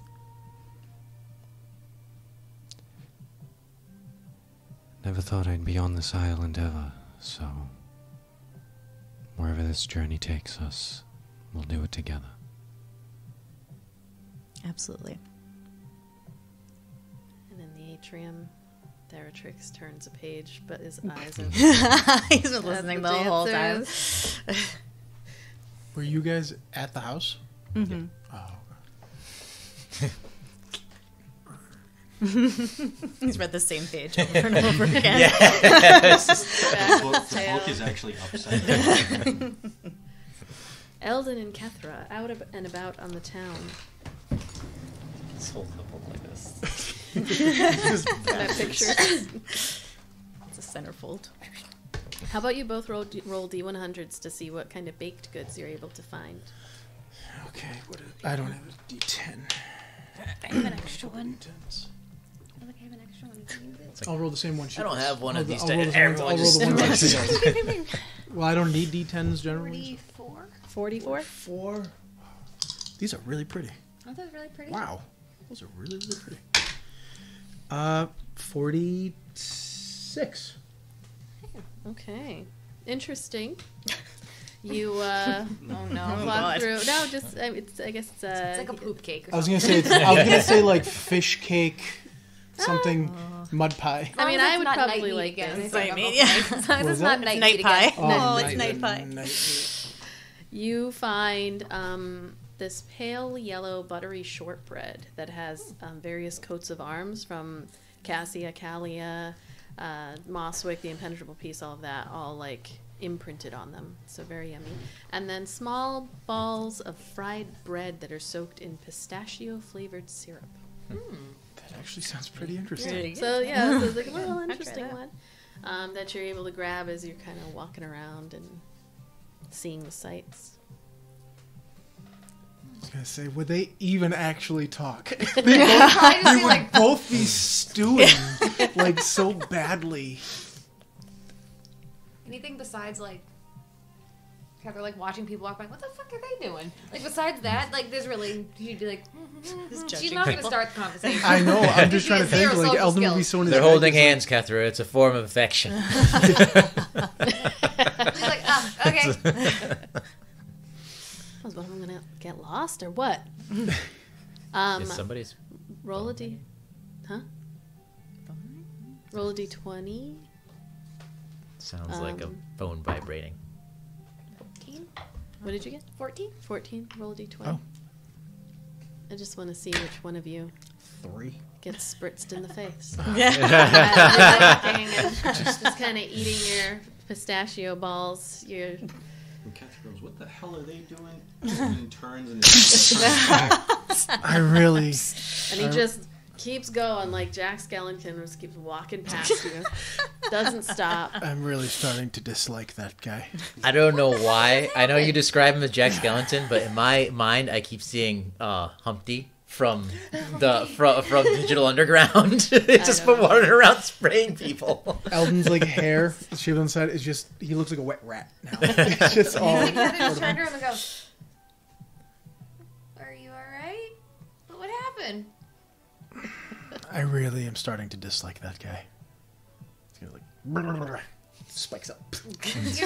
Somebody walks past and he's like, "You got spritzed," and just keeps going. Catherine goes, "Do you want me to go back and slap him?" No, he's gonna take one of the pistachio balls and throw it at Spritz. From way he's got Yeah. long legs. All right, go ahead and roll. Let's see.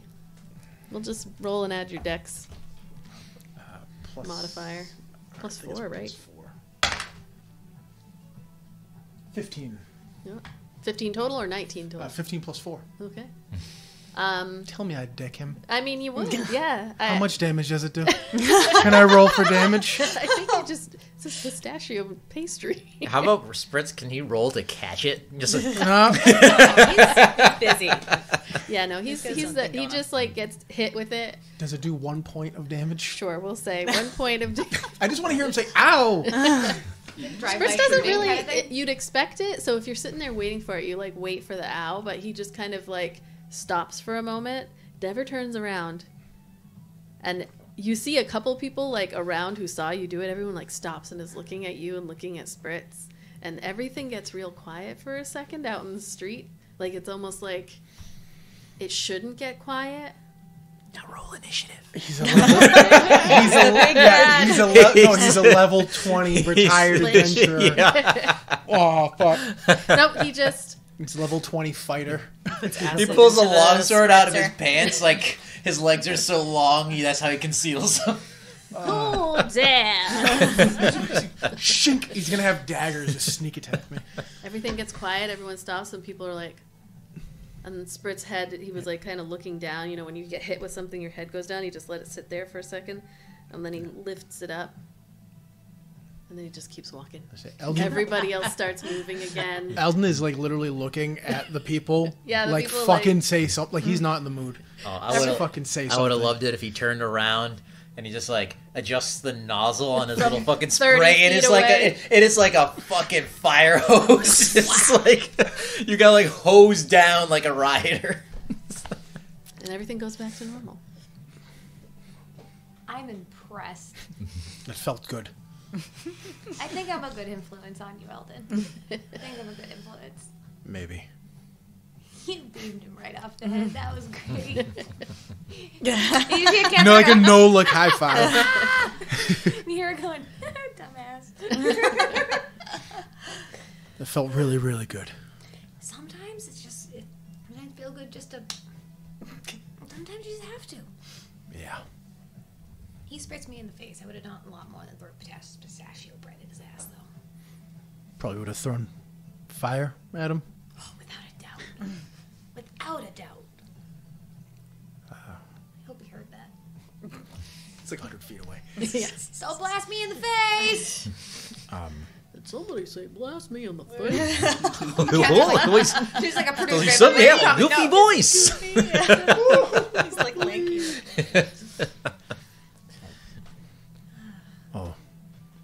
Oh, thank you for not throwing that fire at Kai. At least. Even though I can tell you really want to.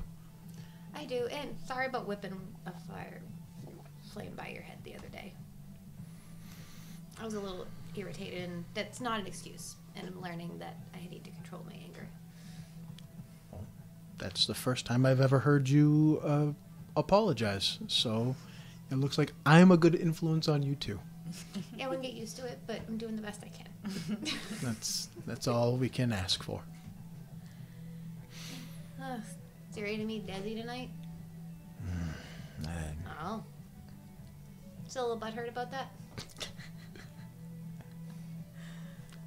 Define butthurt. I don't know the phrase. Considering Desi is a obstacle between you and Iolite, I think that defines butthurt.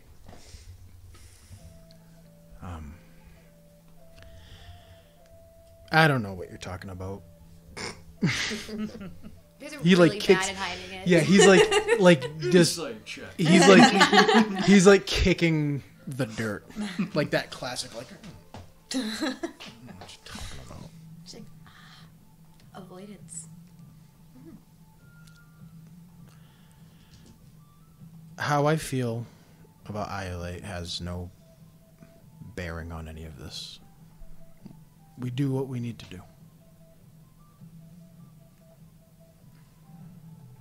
You're so business oriented, Eldon. My master used to say, duty and responsibility keep you going, even when your courage fails you. Yeah, but your master's not here. But his teachings are still in my head. And they're good ones. Yeah, but some teachings you take with you, and some you amend so you can live your life the way you want to. I have a duty and a responsibility to this group. So, even if I am afraid of whatever happening tonight, I have to make sure that I'm ready. That's the first time you've ever admitted you're afraid. You'd be surprised at how often I am. Just, like I said, duty and responsibility keep you going. They do, but there are other things that keep you going as well. Yeah? Besides duty and responsibility. Like what? Relationships. People. Things you love. People you love. Audible swallow. There's more than duty and honor. I grew up very similar. I grew up with my duty was to be what my father wanted. I went through all his training. I did everything. to be who he wanted me to be. It didn't work out that way. So always leave room for yourself. Yeah, well, And don't deny yourself things that could bring you joy and light into your life. I'll leave room for things to make me happy, but I don't know if there's room in her life. You guys are just gonna look at him and go, I thought you were gonna say giggity. giggity. Okay. And she's not gonna say anything. Pistachio balls are awesome. They're really good. And she goes, open, hey! Can I roll for Dex to see if I You didn't catch it. Nat 2. So it bounces It bounced off right your off forehead. my forehead. Just bink. Ah, damn. Here. Next time. Heal? I'll do it again. I'll fucking do it again.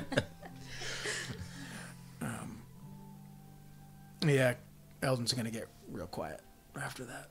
Okay. But he'll reach around Kethra and like feed Nyx, like trying to be sneaky. He's like, Like one of these. Like he's like a half step behind. He's just like. Sorry. this is like, I mean, obviously Kethra would most likely see you, but yeah, he eats what he wants. It's a good day of people watching as you eat your pastries, and there are plenty more where that came from. we'll sit on a bench and make fun of people, like to each other. Like we'll just Yeah, like love that. we'll just like mutter. Well, at least Eldon would be like, check out that guy's hat. That hat. The hat. Look at the Everyone boots, pull the it up. boots, the hat. Even though not that long ago, Eldon had a ridiculous outfit when we met the mayor, Right, right. when Elmford decked him out. That ensemble is not working. No. It's not working. What an idiot. Can't every now and then stick her foot out, trip somebody. Don't. And go, sorry. Kethra. What? What do you do? We're the Woven Fates. He'll get over it. Did we get recognized at all? By some people, yeah. Only a handful, because you haven't been, like, the most people know of is, like, there was the one, you ran out, and so people who might have seen you actually, like, run out to help people when the attack was happening would probably not come up to you and say much, but just, like, smile, walk by. And then there's when the mayor recently did a speech, which might have been the day before or whatever, she mentioned the Woven Fates, and Isla was in the crowd, and people would have looked at Isla and seen you with her. So you haven't been outed yet, really, as a group, but it's coming. You will only be able to avoid it for so long. When things start to calm down, like, I'm assuming at some point it would start to get, the suns would start to drop. Mm-hmm. Eldon will get up and, like, start to head back with Kethra, as long as Kethra actually goes. Unless you're staying on the bench.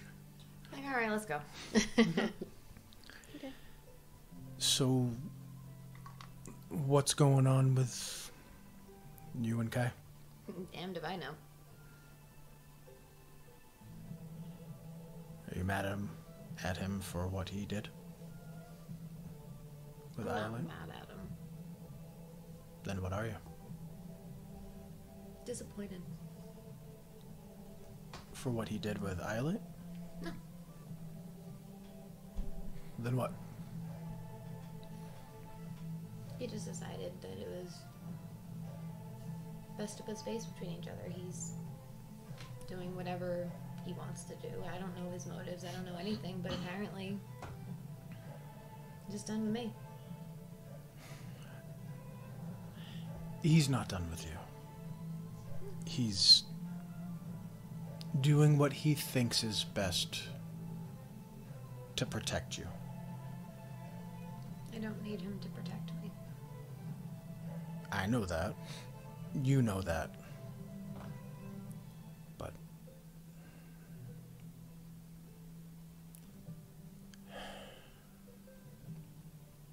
I see the way he looks at you. And it's familiar, believe me. Is that the way It's- you look at Iolite? Maybe. But I see the little things that he does. I know he cares. The things that you don't see. When there's danger, he moves just a foot closer to you. A foot ahead of you. His eyes always searching for the next anything that might come out of the woods and take you from him. I think that's why I'm so disappointed with him. I know that's why he's doing it. I had a conversation with Nyx the night it happened. And Nyx is an insightful little dude. And he said, you know that he's just pushing you away. Because he's afraid to hurt. He's afraid of hurting himself. He's afraid of being hurt. And he's also afraid of hurting you. True. I'm afraid of hurting him as well. Well, I think he's trying to do what he thinks is best, and I told him yesterday that somewhere in there is a good man, and to not stop looking for that good man, to bring him out. I agree. But I think he's gonna need your help to get there. My door's still open. He's the one who shut the door. Once he opens it back up. He doesn't know, but he doesn't realize that his enemies have to contend with me as well. He thinks he's all alone. His upbringing probably has something to do with that. I don't know him that well, but from what he's said about his childhood, it was... Besides his sister, it was lonely, which is something that I think that we can all relate to in our little crew. Absolutely. Absolutely. You know I love Kai. I can see it. I don't hate him. I couldn't hate him. He has to come to this realization on his own. I can't force my way in or try to force him to see what he's not ready to see. If and when it's meant to happen and he's ready to do it, he will do it. Or fate will cause it to happen. But I'm afraid if I were to intercede right now and say anything, I'd rob him of the lesson. That's a fair point. Either way, I don't think any of us are really going anywhere. Yeah, Not no. without the others. I mean, our name isn't the chosen paths, it's the woven fates. So, there's a reason for that. Yep. I think we're all kind of stuck with each other. For better or worse. Hopefully better. I hope better.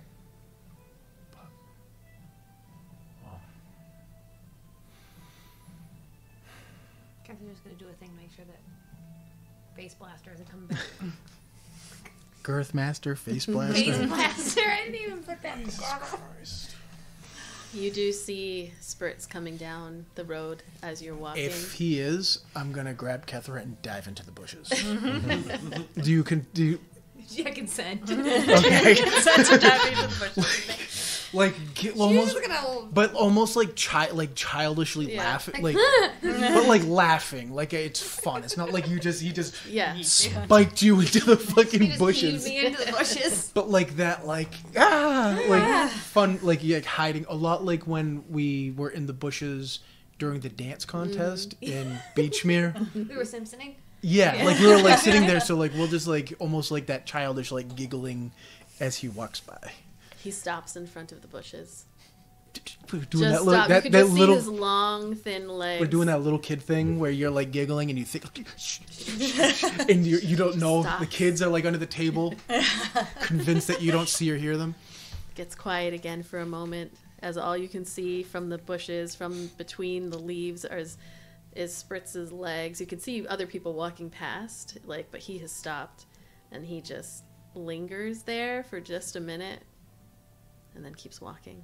God, you made it ominous. You like I'm motherfuckers. so ready to get it. I'm so ready to get face blasted. I'm so ready. We pan over to the front of the Starlight Concert Hall. Like I say, we pan As- over to him as his head spins around, Slender Mr. Man style, and his Well, no, eyes it's like- glow I white. was like, He's these two are like this, and then pans around, and all of a sudden Spritz is like behind them, crouched in the bush. What are we laughing at? What's so funny? We pan over to the Starlight Concert Hall where Isla has arrived. Paley and Starner and the entirety of the Daydream Revolution is there, and you can hear Sigald somewhere in the back as you are chatting. Paley is there with her brother Sharner, the halflings, and they're like, "It's great to see you. It's so great. I hear great things about, like, you found the rift, and it's looking really good. You're doing a really good job, Isla." It's just nothing, just hero stuff. Everyone is here, right? Yes? Everyone, gather around. Yeah, I can call everyone. I'll go get. I use Mage Hand, start slapping on some drums. Everybody starts coming in. Sigalda's like, "What is happening here?" "Oh, Isla. Good day." She doesn't acknowledge him. Everybody comes in. Elmfrid, Dus, Karak, Bushy Branch is there. Does a little sweeping while they're listening. Yeah, I just had to look them all up too. Great news, everyone. We will be performing for the mayor's birthday. You see everyone goes, "Oh," looks at each other. Sigald is like, "You have decided to join us. For just a special occasion, I would imagine." It is the most special of occasions. The mayor personally requested a show The for her mayor birthday. personally requested that Isla Myrea give her a show on her birthday. Yes. Well. Naturally, I Well. could not perform without the Daydream Revolution. Naturally. We've been here while you've been out gallivanting and looking for rifts, so... As she course. turns to the others, this is what we are going to do. We'll have to schedule it around my We one-man will show. be I was going to tell the tale of how I beat the Performing. mayor at an egg race. in what will be in in homage to her elvish heritage. So, I need everyone to start finding and practicing. Yeah, just like I'll hand out papers and just these songs and Oh, these you've already put it together then. Yes, I went to the Kinko's. Okay. The Kinkos. Elmfrid, so she's like, Yeah, "Who those will around I be anymore." playing? What's my role?" The vocals. Ah, yes. Well, you will be singing. You can speak Elvish, yes? Well, you have a day or two to learn. Anyways, this will be what you will be singing in your highest. La la la la la la. Yes, exactly. La la la Very la much la. like that. It'll be good. La, la. And for this particular song, there's strong percussion, so we're going to need that. The deep drums. Karak just nods. "I've got you covered." Yes, yes. It will be it'll be grand. We need let's see. We will have the proper lighting. We need to decorate the set accordingly. Is Iolite gonna be here to help us with this, or are we on our own with that? I don't mind not being in the show. This is Paley talking, the halfling. But I also wouldn't mind being in the show, if you know what I mean. Like, I gotta get the mayor seeing my face if I want to make headway in this We'll make show arrangements business. to see what Iolite wants to do best. Okay. The Sigald said, clearly she will have to come join us. She's part of the Daydream Revolution. She should be here at work. I am writing her up every day. Seen her in a week. A whole drawer full of receipts, write-up reports. And what will I be doing? What will you be doing? I will be your second star shining on stage. Yes, perhaps you could set the mood. I always set the mood. Yes, but just very specifically, this is for the mayor now. So it must be very specific. You will set the mood for the performance. It will be a tale. Yes, go on. Yes, well, it will be a tale of the elves, of course, and a celebration of their triumphant arrival on our plane. Do you want me to get pointy ears for I myself? believe that would be inappropriate. You're right. It would be. It would be. Should I wear stilts, or am I playing myself? It is at your discretion. I'm good to get stilts. We've got some in the back. I'm gonna go check. Ears. He's trying them on later. Long, Comically long. Like, flopping ears. almost goblin-like. Oh, no. Master has We're given gonna Dobby a offend sock. everyone. We're gonna offend the mayor. So Paley is like, and what day is this again? Wednesday. The 10th of fortune. Doesn't have, like, the same All days right. of the week here. We've got you, Isla. We'll be ready. Things are going pretty good here. Sigald went off to go find the stilts. I have noticed as I have made rounds around. It's, Yeah, he's kind of taken up most of the show time, but we're working on getting, maybe a show with me. that would be So. good. It must be just dancing. You do know you don't have to listen to him. Yeah, you've said that. He's Yeah. easy enough to ignore. He was when Melpomene was here, but we still haven't heard from her. Have you heard from her? No, I'm not. Well, hopefully whatever vacation she's on is quick. So, but we'll do you proud. Yes, well, We'll be ready. You've got the theme here. We can go source all this stuff and get some flowers arranged. I expect nothing less from this group. I mean, we are the best around. We are. Well, it's good to see you, Isla. I know you're busy. Feels like years. Yeah. Well, your bedroom is still in decent shape. She looks Turns and over. looks at Is it Owlin. covered in flower feathers? Yeah, you There's look a big over at nest in the Alfred, middle of the bed. Oh, yeah. and she's standing. Alfred is there, and she's like, I just, no one was using it. At least it is being used. It is being well used And every day. Ew. And not, Sigald. I'm glad you No, did he's not take allowed that. in my room. No, yes, no. Our room. Yes. Our room. I like the sound of that, Isla Myra.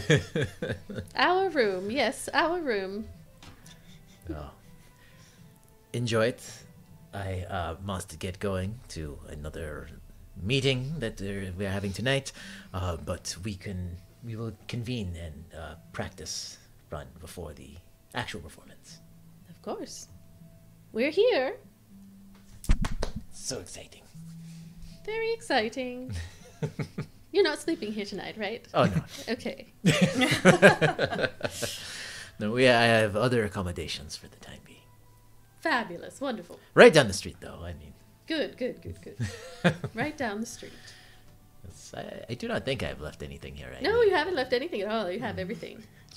Umford's like my favorite. Hiding. NPC. Hiding some of my underwear, just tucking it into her satchel. Well, let me see you out. Come on. Because I love when your eyes. Your eyes always get big. Did you bring any of your friends? No, I do not know where the rest of them went, actually. I just No, kind you of should ran probably off. go find here. them. No, yes, you're right. You should probably go find them. The All right. suns will be getting down, and I must Yes, go. She like goes and Bleeding gives. you out the whole time talking. The big She feather like arms. does a spin around and gives everybody a hug. Then All right, walks out. Isla, we'll see you.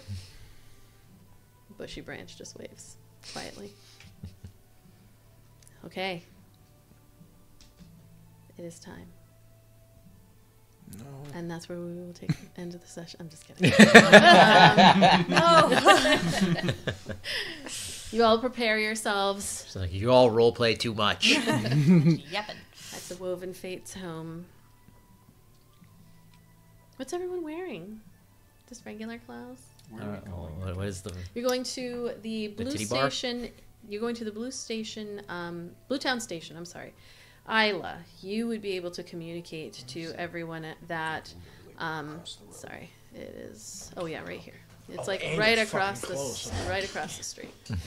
If you try to sneak boys into the home, You can communicate to them. The Bluetown Station is, it's not like it's the fanciest of places here in Mosswick.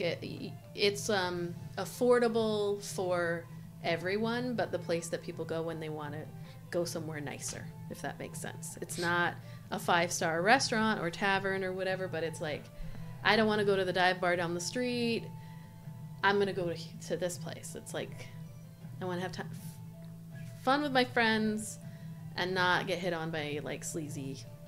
This is where the waiters have the towel like over their arm. Not that level. Not quite. Specifically in my head, I so was it's like, it not would like be it's like not like table an service. Applebee's. It's more like a Boston Tavern. Yeah. If you guys know. Yeah, Well, yeah, you yeah. guys know, It's but like, I don't know if you yes. Get a pasta house. I mean, Applebee's is a low bar. I know. That's why I said. That's what she said. Not a Golf dive shop. bar. Yeah, no. It's like, hey, we want to go somewhere nice, but we're also not rich. Like you a know? fireside grill. Yeah. Or like Rose Alley in New Bedford, like places like that. That's what it's kind of like, and it has a very blue and a nautical theme. So it's very blue. So if you want to wear something special, if you wear something too special, you'll stand out. If you look like a scrub, you'll stand out. Kai only has 2 sets of clothes, so he's wearing his fine set of clothes, so it's just like the nice. Dress shirt. He's gonna leave the jacket at home. Okay. So he has the doublet and Nice shoes as opposed to his boots. All right. Eldon will wear his. It's like a dark green shirt, long sleeve. It's decently made. It's not like, you know.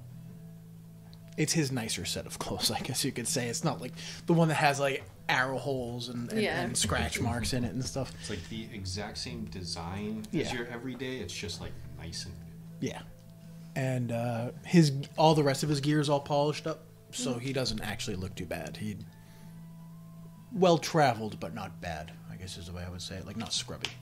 Okay. She will be wearing a low-cut top that has no You don't sleeves. say. And then like it comes down to like a V to the belly button, and it's open in the back. And then she's wearing like those like big flowy beachy yoga pants, but there's a slit on each outside of the leg, so like It's kind of like the genie pants. yeah, Yeah. exposed so she's side like leg jean walking. pants. It's kind of like flowing around. Yes, and dress sandals. Okay.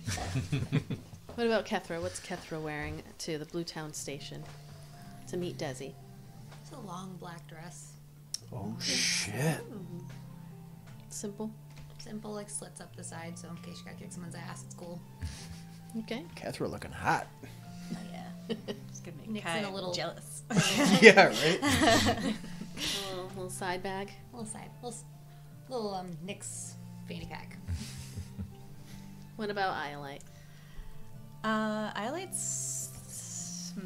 She's gonna wear her kind of like usual like tunic-y top, but instead of her pants, she's going to wear like a skirt, like a long skirt. Not anything like super fancy or like flowy or anything like that, but just kind of like a little nicer, and some sandals. And she's going to take her hair out of its braids so that it's Oh. like, you know, down. And she's going to put her blue scarf and kind of like tie it around her neck, sort of specifically trying to cover the crack and everything, but yeah, also to kind of look nice. Okay. All right. You bid adieu to Theratrix. Gonna give him a big, like, that same hug he always does, like the forehead one. Oh, they're gonna give him a treat. What? A treat? Because we're always leaving. Yeah, you know what? Fair point. I'll give him one of those, a couple, whatever the leftover stuff is. You Because think as soon as he leaves, he's going to the ice bar? He's going to start grilling some stuff up. yeah, he does one of these, like the. I gotta see if I can actually push my stomach out.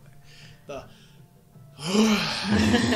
like just lets the gut out, and he just takes a Would he steak. take He's the like, Spanx thought off? they'd Yeah. never leave. Yeah, he takes the bra off. Let it all go. Into the night. Sunglasses, Let his hair down, yeah. Sunglasses and his socks. He just slides across. I was gonna say risky business across the house. As you, But yeah, I'll give him whatever leftover. Sorry, I'll give him whatever leftover treats we had. Yeah. So he can like have a nice sampling of what we had. okay. imagine the person that tries to burgle our house. Oh, amazing. I'm You have hoping to it have a fucking conversation happens. with Theratrix. What was that? You guys walk in, they're Yeah, talking it's just- to him, like, and that's what happened. That's why I'm like this. It's just He's got him on the couch. Therapized He's him. talking like a Theratrix is like writing down. Yes, and then what happened? Have you ever thought about your relationship with your father, Theratrix, the therapist. Call 1-800. Dr. Phil? We'll be right back. He'd probably be like the best therapist ever, though. He'd be like Oh, the best therapist ever. Oh, yeah. All right, so you head out, Arts District. Catch me Busy outside. as How a- about that? Catch me outside. Catch me outside. Sorry, Izzy. No, you're fine. Arts District is busy, loud.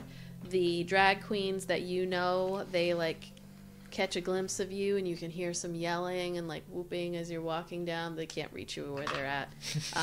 You make it sound like they're No, they're constantly like down the line, reaching. and you're just like woohoo, but they're doing their own thing, and it would be too much to get to where you are. So you head over to the Blue Town Station. And as you step inside, you are immediately enveloped by this vibrant yet cozy atmosphere. The interior is a charming blend of deep navy, cerulean, and sky blue hues, creating a unified but eclectic aesthetic. Nautical decorations abound. There's ship wheels, model ships, old maps, and then there's these enchanted lanterns that are casting this like gentle wavering light that makes it look, it's like mimicking the ebb and flow of the sea. The air is filled with a hum of lively conversation and the clinking of glasses, creating a warm and inviting din. Tables are dotted with patrons enjoying hearty meals and drinks, and the atmosphere is jovial, but it never tips into chaos. This is the kind of place that you know fights don't break out here. There are these like simple magical enchantments, like floating candles that are hovering over the bar, and this enchanted fish tank that's like displaying all these different marine life swimming around. So as you come in, no one greets you to like seat you or anything, but you do see right away, after you scan a little bit, you can see Des Deer in the same kind of clothing that you had seen him before. Very simple tunic and pants. His hair, Oh, he's not disguised like a cook. he is fully out there in the open. His hair appears to have been washed and is like nicely curled, and he's kind of been pacing back and forth in like the very small pacing, it's like 2-3 steps, and kind of looking up, and you catch him at the end of one of those little rounds, and he looks up, smiles, comes right on over to your group, specifically to Islay, just beeline, and grabs your hands and is like, "So glad you came. Hi. Hello, everyone. Good to see you again. Nice to Des see Deer. you." Des Deer. You can call me Desi. It's great to see you all. Great to see you. And he like hugs you tight. So, So we're upstairs. I'll introduce you to my friends. Maury is the one that I really want you to meet. He's the one with the blonde hair, and I'll introduce you. But he rented out the whole upstairs for us for the night so that we can talk and it's whatever you want to eat, whatever you want to drink. A man of means. Yeah, I guess. So let's go up. Let's head up. I like is holding onto him and like excitedly looks back at everyone like, come on. You can feel like it's like you can see his heart beating. It's that nervous, excited, scared, just beating on his. Does that shirt sound is extra moving. loud for Kai? I was gonna say. Just the swooshing through the veins. Kai hears it like a drum. Boom. Boom. Very rapid and deep. Climbing the stairs to the rooftop, you are greeted by the open sky. And the night has shifted a bit. There is a little bit of a breeze. There's rooftop seating that offers this spectacular view of both the city and the ocean. Both like the arts district and the port district, which is like louder behind you. Actually, it's pretty loud on both ends. I was going to say the port is louder, but I would say that they're competing with each other for chaos. You can see the twinkling lights of the city reflecting off of the water, and there's a mini bar in the center of the rooftop that has a bartender there that's just getting things ready. Upstairs, the decor is still this very blue theme. There are cushions, and hanging lanterns, and you can see that the lanterns are glowing now. It's dark outside. It's 8:30. There are a bunch of tables that are pretty much empty, except for a couple of them where you can see several individuals sitting down. Most notably, kind of the person who stands out the most, whether meaning to or not, is a male halfling with kind of half head shaved, blonde hair swept off to the side. Looks to be middle-aged for a halfling, for a human. They have these light brown eyes. There's like little hints of gold in the hair, and very simple clothing, nothing too outrageous. And 2 piercings in their left ear. Around them you see several other individuals. They are just chatting, talking, and as you come up the stairs and into the space, the halfling stands up. There's a big smile on his face as he sees, more specifically, Iolite and Desi walking up, but the rest of you as well. And he just arms out, shakes his head with a big, big smile as you all come up. And Desi has a smile on his face as well as you approach the table. First question, because Eldon's head would be on a swivel. Who else is in the room, and are there other doorways or exits in this room? So you are a rooftop. There's really only the one stairway down, which is how you came up. There's the only other person besides the group that you see of folks. There's probably there's about eight additional people. Hold on, let me just double check. Yes, there are 8 individuals, all different types of folks. And then also the 9th is Maury, the halfling. But that's it. Desi would make it 10? Or he's fair enough to Desi be- would be the 10th Okay. person, yeah. You see Maury, the halfling, just again smiles as you come. He meets you as you are joining them, and his hands immediately go to take Iolite's hand, and just hand on top of hers, and says, "It is an honor to meet you, my dear. An honor." I am so glad to see you alive and healthy and doing well and with friends. And looks up at and around at the rest of you. I am Katamorov, but you can call me Mori. Honestly, words cannot express my appreciation for seeing you in such a state as you are. Wow, it's so nice to meet you, Mori. I'm so glad that, you've been looking out for Desi. Yes.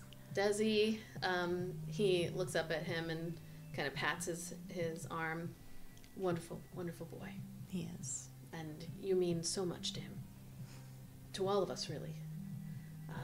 It is fabulous to meet you in person. Oh, thanks. You are a little bit more famous than I think you give yourself credit for, despite everything that's happened here. But come, everyone. Just imagine Isla slowly getting more and more jealous because she's not the star of Isla doesn't want the attention half the time. Come, please sit down. Let's all get acquainted with one another. As mentioned, I am Katamorov. You can call me Mori. Please, drinks, food, it's whatever you'd like on the house. You're quite generous, Mori. I am Isla Myrea. Isla Myrea, yes. I've heard the name. I've seen your face plastered all over the walls. And a lovely face it is. Please come sit. He sits down at the table. You see that there are a bunch of other folks. He introduces several of them. Most notably, he mentions Zix, this half-elf, half-goblin who's sitting at their table. What a combination. Fernily, she is half-elf, half-human. And every once in a while you can see like a little bit of frost that like forms on her lips that she kind of licks away over the course of a few minutes. And then Yuri, and they're a human that's just sitting there at the table. There are several others, but I'm not going to give you 8 people's names. And Mori asks you to introduce yourself. So like all around, everyone shares names and... No, do they look like uncomfortable, out of place thugs, or?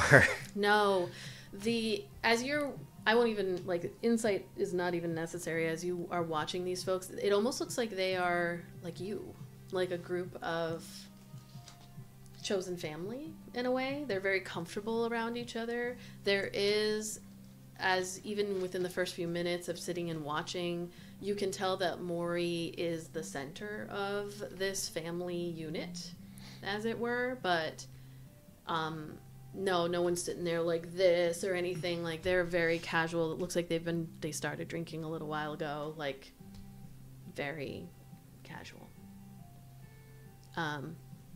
So Mori just sets right into, he's very, like, natural in his speech to you all, as if he's known you all forever.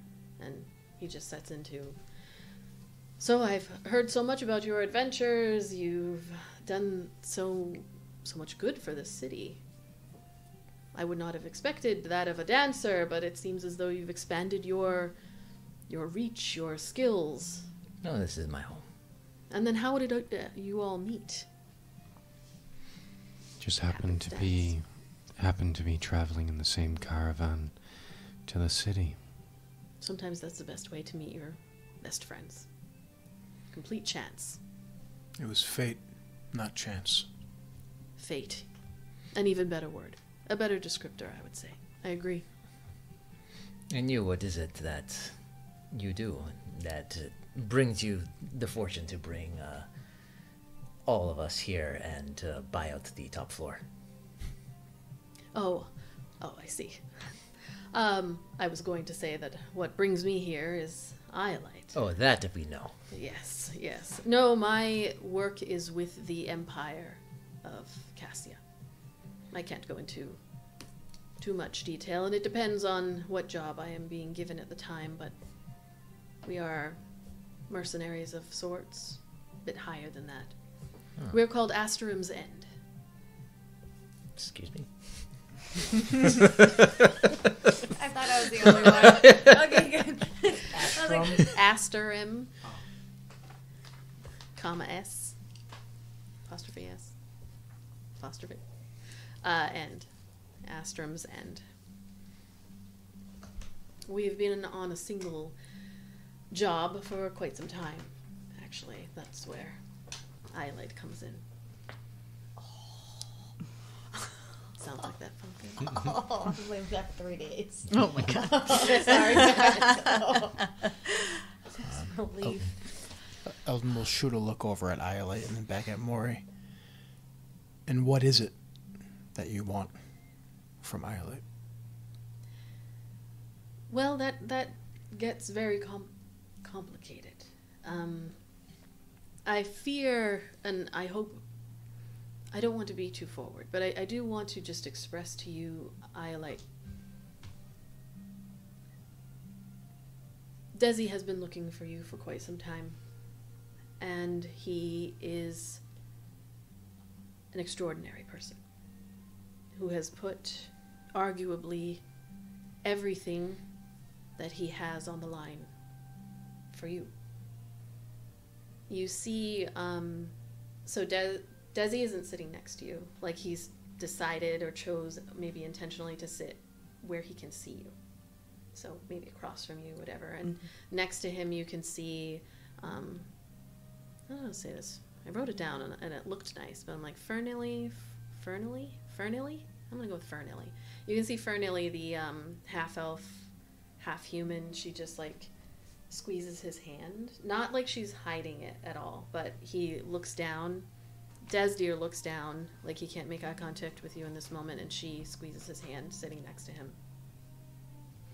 And we'll say Mori is sitting next to him as well, and he just pats his leg. Okay. Yeah, no. I'm like, I feel like I'm reacting facially as I think she is reacting facially right now, which is like the polite, like, smile of like, I had no idea what I was walking into, and I'm still trying to be polite, but I'm like so confused and getting a little nervous, you know? So Mori continues, just looking at all the rest of you. I'd like to share something with you, Iolite, but I fear that it would be, it's very heavy. And so I just want to ensure that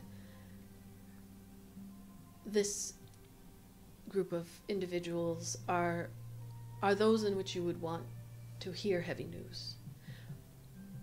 And I only ask for her out of respect for Iolite. I won't presume to know all of your relationship with her, all you've been through together. Just, we can also have a conversation privately off to the side, and you can decide, or we can talk about what needs talking about. Iolite kind of looks around at everyone of the Woven Fates people. I think in front of everyone's fine. It's your choice. Yeah. We're here for you, no matter what you may need. Mm-hmm. You feel a warmth go through your body, and you have some inspiration in case this goes sour. I assume if we're next to each other, Iolite is kind of like, are we sitting like at a table? Yeah. You kind of feel her like grab your Tail. shirt. No, not tail. Ow!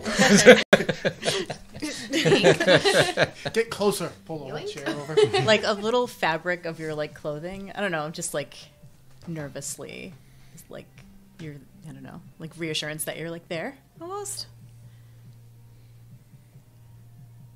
I will, of course, defer to Desi.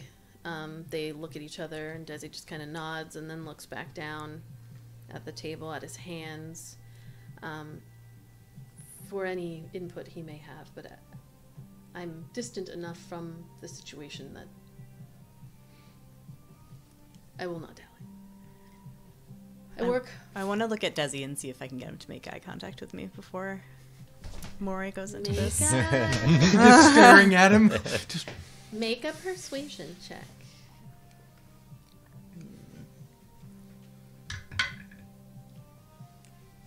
That's very good. this one. 7. You look at him, you see that flicker, the split second of looking up, seeing you looking at him and looking down, and he cannot look at you in the face. Okay. Maury takes another sip of his port and then places it down.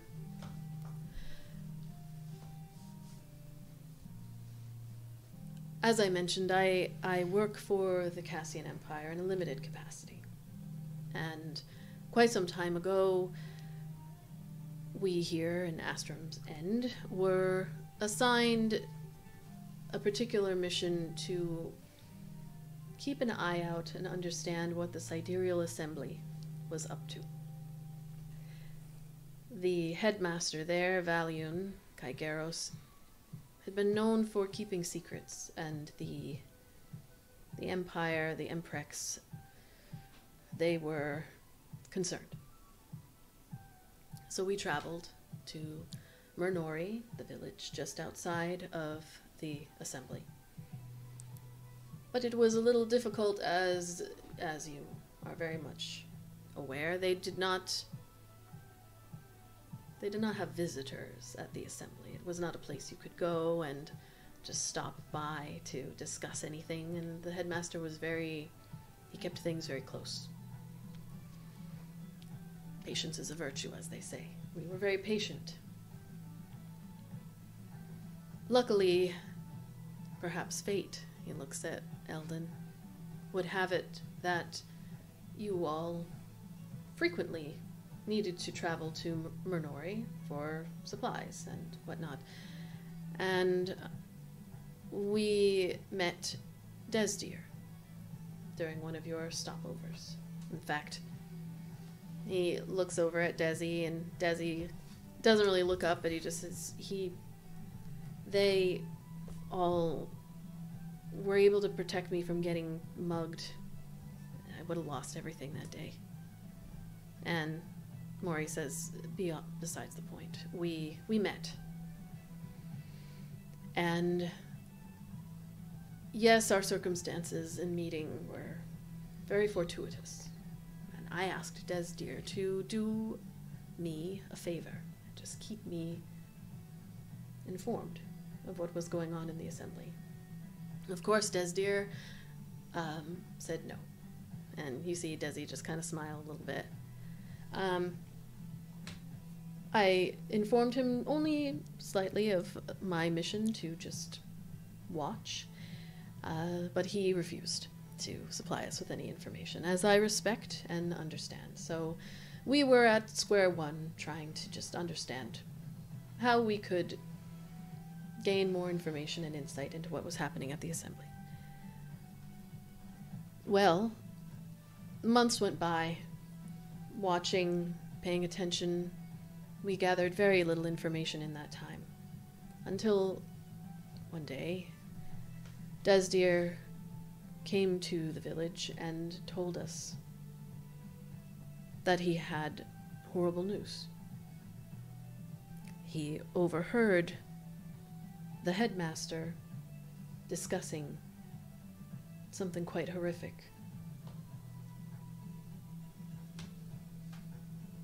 I think you should read it for yourself. He reaches down into a bag that he has by his side and pulls out a scroll of parchment paper and just slides it over to Iolite. And in it, you can see that there are some just vague general notes. It looks to be in the handwriting of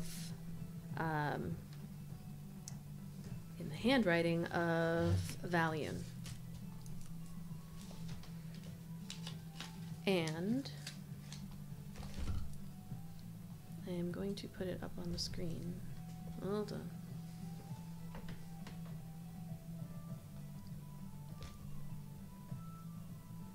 And I will read it to you.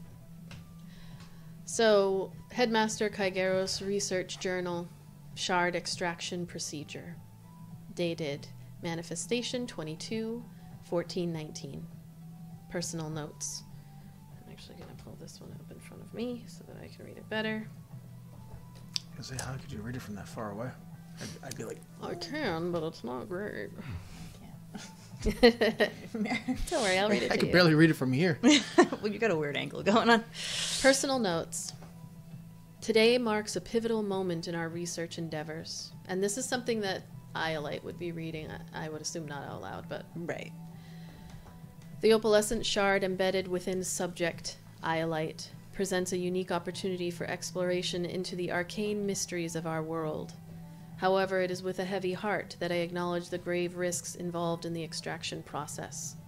Subject Iolite has been identified as a suitable candidate for shard extraction, given her strong connection to the natural energies of the earth.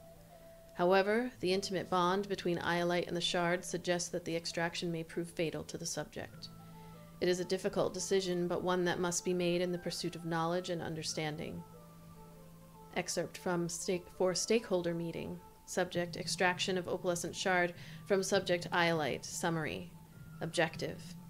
The objective of this endeavor is to extract the opalescent shard from subject Iolite for further analysis and study. The shard's unique magical properties warrant closer examination to unlock its full potential. Procedure. 1. Harness the natural energies of the earth to induce a deep slumber in subject Iolite, ensuring her unconsciousness during the extraction. 2. Enlist the aid of skilled druids to channel their magical abilities in applying a natural numbing spell to minimize discomfort during the extraction. 3. Utilize ancient magical rituals and precision magical tools to carefully extract the shard from within the chest cavity of subject Iolite during minimal disruption to her natural energies, ensuring minimal disruption. 4. Employ powerful healing magic to maintain the subject's vitality and stabilize her condition throughout the extraction process. 5. Secure the extracted shard within a sacred vessel imbued with protective enchantments for transport to the sanctuary for further analysis. Cautionary notes. It is believed that the extraction process may result in severe trauma to subject Iolite due to the deep bond between her body and the shard. Handle the shard with utmost care and reverence, as its magical properties are potent and unpredictable. Maintain a sacred and protective environment to safeguard the subject and the extracted shard from malevolent forces. Conclusion. The successful extraction of the opalescent shard from subject Iolite will provide invaluable insights into its magical composition and potential applications. However, it is with a heavy heart that we acknowledge the likely sacrifice of the subject in pursuit of greater knowledge and understanding of the arcane arts.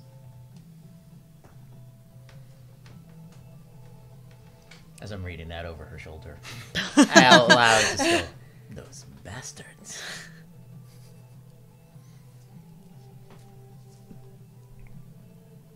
They're... No. Desi, who knew about that? Did your parents know about that? Desdir looks up at you now, and he says, "No, they didn't. But I found out that they were going to have a meeting about it. That's why my dad stayed when he should have gone. They were going to have a meeting about it, and then they were going to do it within a day or two.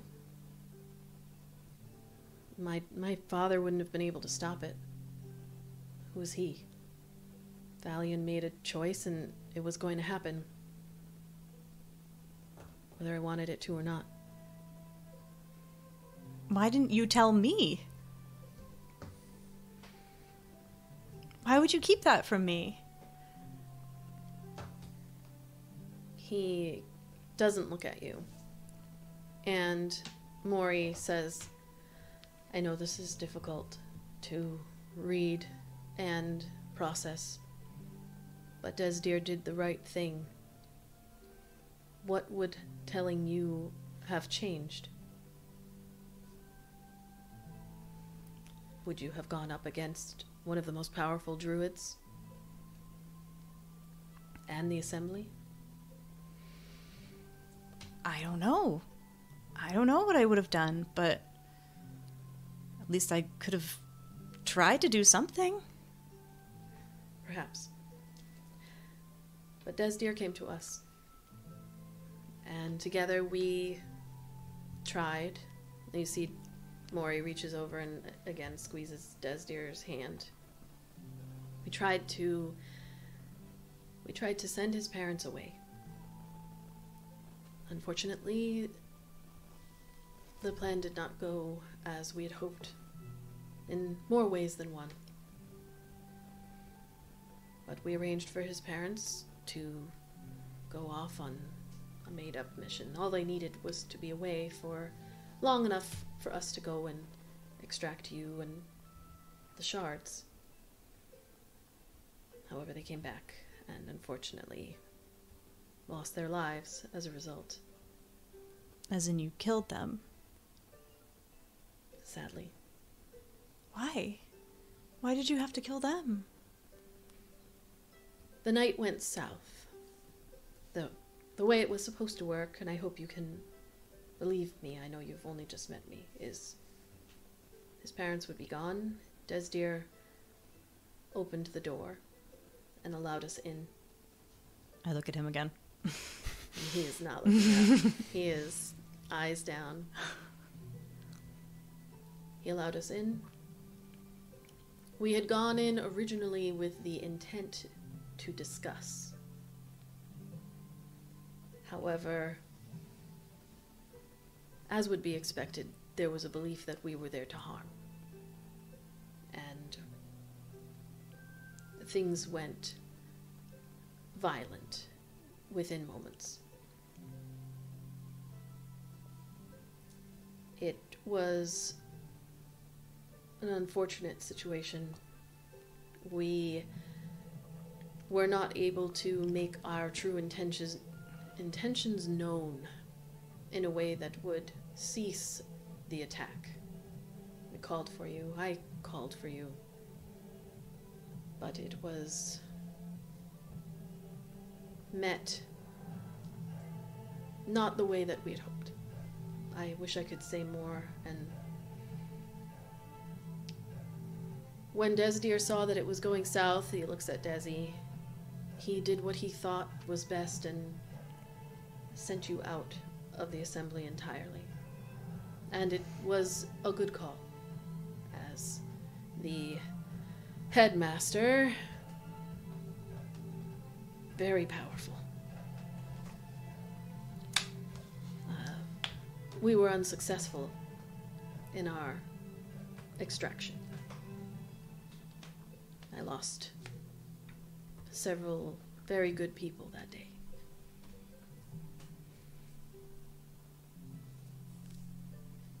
I was brought down, along with a handful of folks that were left on my team, to a holding cell beneath the assembly. I'm not sure if you were aware that such a place existed, but I have a feeling you would have found out soon enough.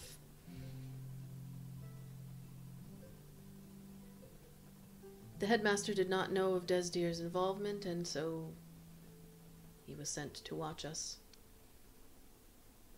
And again, perhaps to good fortune, despite the loss of several of my dear friends, when Desi let me free, and the others, and he looks around to his companions who are all in various states of silence, some sipping their drink, others like looking down. Fernilly keeps just holding on to Desi from across, kisses his forehead. He says that the second assault was more successful, we'll say, as it was unexpected entirely. And Valiun was known for being a bit arrogant. And so we were able to destroy him, gather the documents, But then we had lost you. And that is where we come to today, really, after months of searching.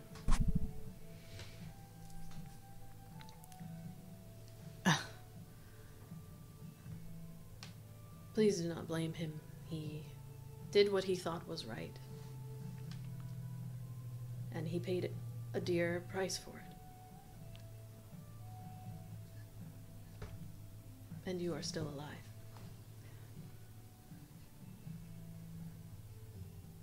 I know it's a lot. This just doesn't feel real. It was everyone besides Desi's parents, and did everyone know about this? From what I can gather of the notes, and I've only shared a small portion of them with you this evening, we're here under the stars. Perhaps I can show you more on another date. But I believe a small handful of them knew, perhaps his closest advisors, but he was going to share the news with them within days. I believe there was going to be a meeting the day that we breached the perimeter, and then the following day, I believe, that would have been the day that you underwent the extraction. He would have had to move quickly, get his people in line, and if anyone disagreed, move forward. Do not give enough time for there to be a mutiny. That's my view. That future did not come to pass, so I can only go by the notes that I have read. Well, why did you care so much about me? You didn't know me. To go to all that trouble and lose all those people? What did you want me for? There's a slight smile on his face as he leans back a little bit. Please do not be offended by what I am about to say. I am just speaking in truths. It is the shards that the Empire is interested in. And you have one embedded within you. I am in possession of 3, if I include you as well. The 2 that were in the assembly. There is another that is supposed to be, from my calculations and the research that has been done by the assembly, one on this island. And then another in the meadows, the space between Eporia and Devenia.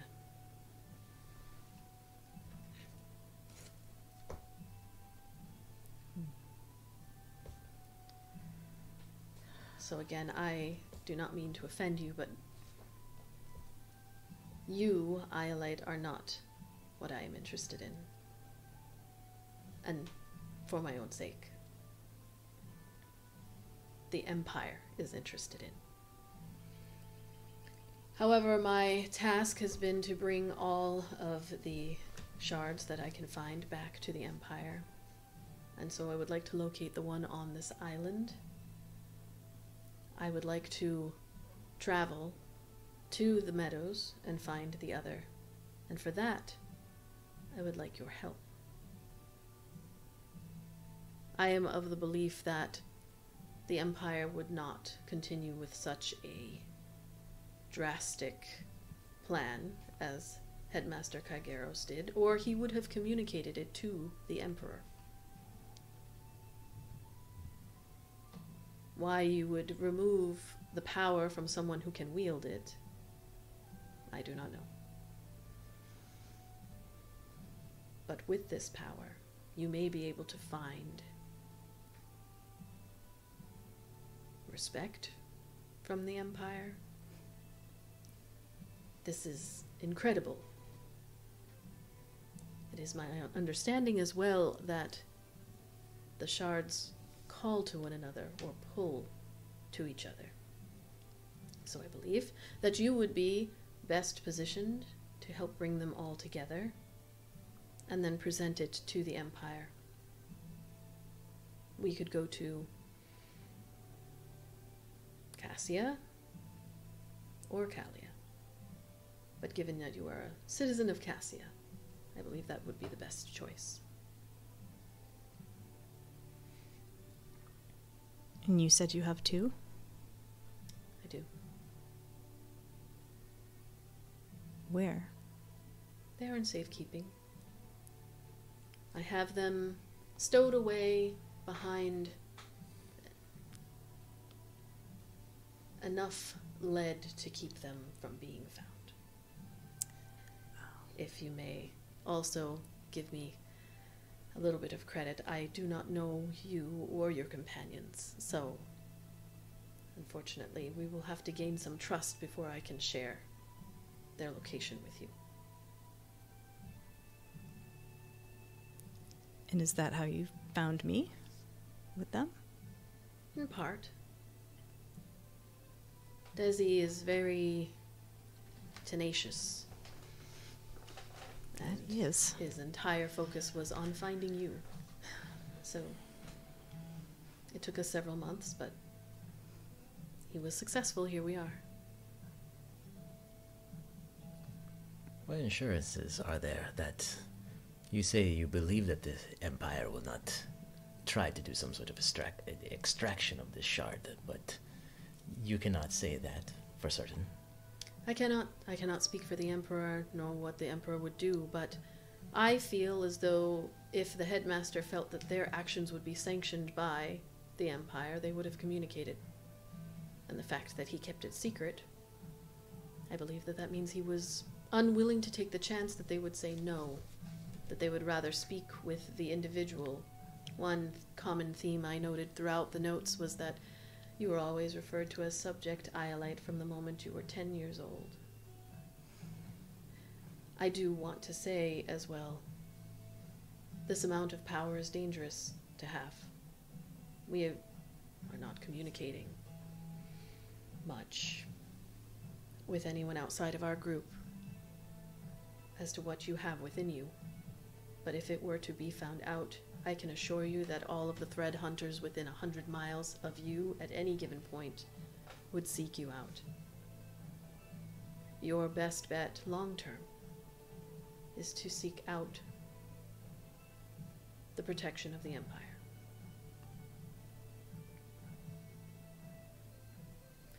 But my mission is to bring all of the shards together. Have you felt the pull of the second one here? No. Make a deception check.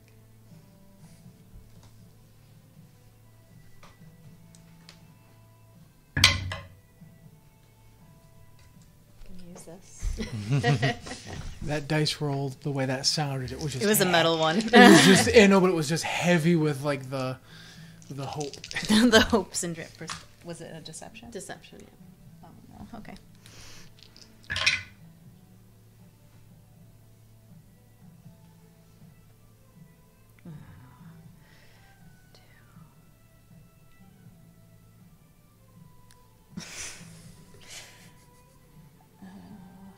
Six.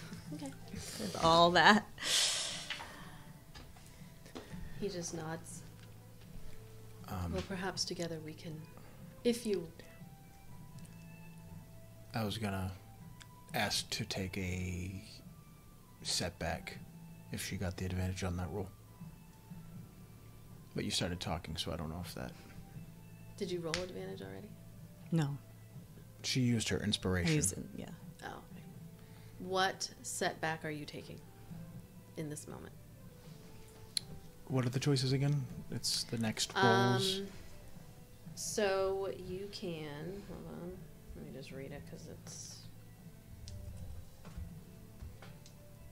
you can claim a setback to gain inspiration, To claim a setback, you must either impose. So this is when you don't have inspiration. You can claim a setback to gain inspiration. So this technically is something you can do for yourself. Oh, I thought we could do it for others. Haven't To we done that claim a before? setback, you must either impose Or you disadvantage can- on one of you your can own. Use your inspiration to give disadvantage to someone Ah. Yeah, else yeah, instead yeah. of giving Okay. yourself advantage. I tried. If I already used my inspiration, I can't try again in the same skill check, right? Well, it depends on what you're trying to burn. On what I'm trying to burn. Yeah, like what do you mean? So you use your inspiration. Like I already used this one. Yeah. Like, can I take a setback to try again? Oh, I guess that. I'd like to re-roll again. Maybe. Can I just keep rolling until it gets better? I would say. It's okay if it's no. I only did it because that's what Eldon, like if I Eldon was know. there given the choice and he No, had maybe known I the need to meta let of the the dice game, tell the it's what story. he would have done.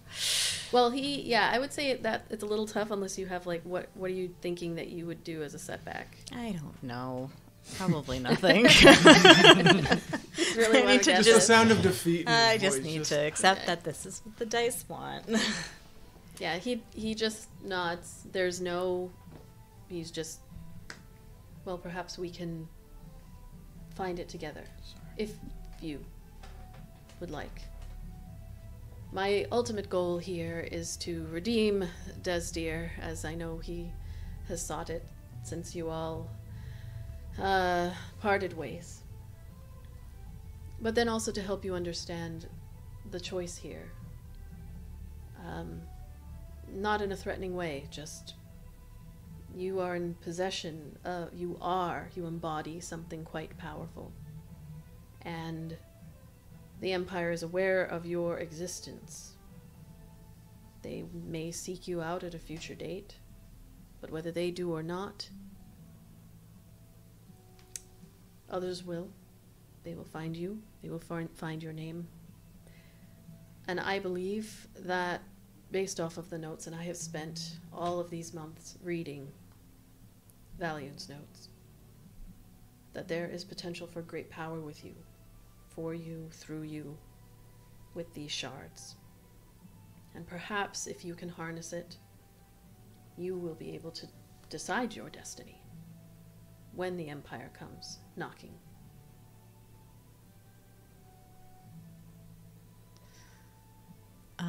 With all due respect, why, if Headmaster was willing to do all the things he was going to do and to spend over a decade pretending to care about me and teach me just to take this from me, how do I know, how am I to trust your intentions or the intentions of the Empire? Because, as you said, none of this is really about me. It's about what I have, I suppose. And I don't know who, and I'm looking at Desi, I can trust anymore. Understood. I guess I would say to look at it this way. If you are able to come into possession of the shards, my job, my mission was to bring the shards to the Empire. If you are in possession of all of them, and I bring you, who is to say they will be powerful enough to extract them from you? I just would warn you again, all of you, because this would extend to your friends. As you grow in power, as I have heard of the Woven Fates, you are already making a name for yourselves. People's ears are pricking up when they hear the things that you are able to accomplish. They will come for you. If you are only in possession of the one that you have, you may not be powerful enough. But from the notes, they never brought them quite close enough to merge, but it seemed as though that's what they intended to do. So, I propose, and again, please think about it, no answer needed this night. Tonight, please eat and drink and think about what you have learned. But I propose that together we find the shard that is located on this island, and then together we head to the meadows. And then once all of the shards are together, the 5, you can decide. I have a ship that will be leaving on the 20th of Fortune, chartered for us. My hope is that you will be joining me on that ship, but it will head to Emporia, and from there we will travel north. Of course, I would need your help to find the one that is here, but we can discuss. I'm failing to see the benefit for you here. You say your job is to bring the shards. Empire the shards. Yes. Now, should Islite refuse to go, and you gather the remaining shards, your mission is still incomplete. Indeed. Should she decide to go, and you give her all these shards, and give her this power, and go to the Empire, what do you get from it? I've completed my mission. My mission is to bring the shards. If the shards are within Iolite, I am still presenting the Emperor with the shards. Now, should Iolite choose not to come with us, of course that is your right. I would assume I would be sent back, and I would not be able to ask. I am simply presenting the facts as they are. I would like for us to move forward in this as partners, in a way in which Iolite can present herself to the Empire someday with enough power to defend her own autonomy. The other way is that someone, myself, I will not lie, or other thread hunters will be sent after you in the future, and if you are not as powerful as you can be, you will likely find yourself at the feet of the Emperor in chains, having defied. I'm gonna pull at him. Do I believe anything this guy is saying? You make an insight check. Remember, insight checks are not lie detectors. No, but I always forget to even just ask. 7 is definitely not gonna... Where am I? Oh, 9. Okay. Watching his demeanor, and you have only known this person for the 2 hours that you've been at the table, 2-3 hours this night. So I'm going to say all the people around him, himself, there's a very casual air. You don't see any sweat. I will amend that. You do see some sweat. It's humid, isn't it? Yeah, it's humid. You do start to see, I'm going to say right about now, you start to see like little beads of sweat that are forming on like the tops of, just at the top of his head, kind of beating down. And he wipes it away, and you can see him like breathing a little bit differently than he was in the beginning. The people around him, you've not gotten any kind of threatening air. They've not been sizing you up as far as you can tell, unless they're doing it very covertly. That's the word I was looking for. As far as you can tell from your limited interaction with this person, there is no outward signs from him or anybody at this table that what he is saying is false. And then the only indication is you see like the sweat starting to like bead down, and he wipes it away. He kind of like glances over at Fernilli, who reaches over and like touches his arm, and you can feel him like he takes a deep breath and then calms himself a little bit.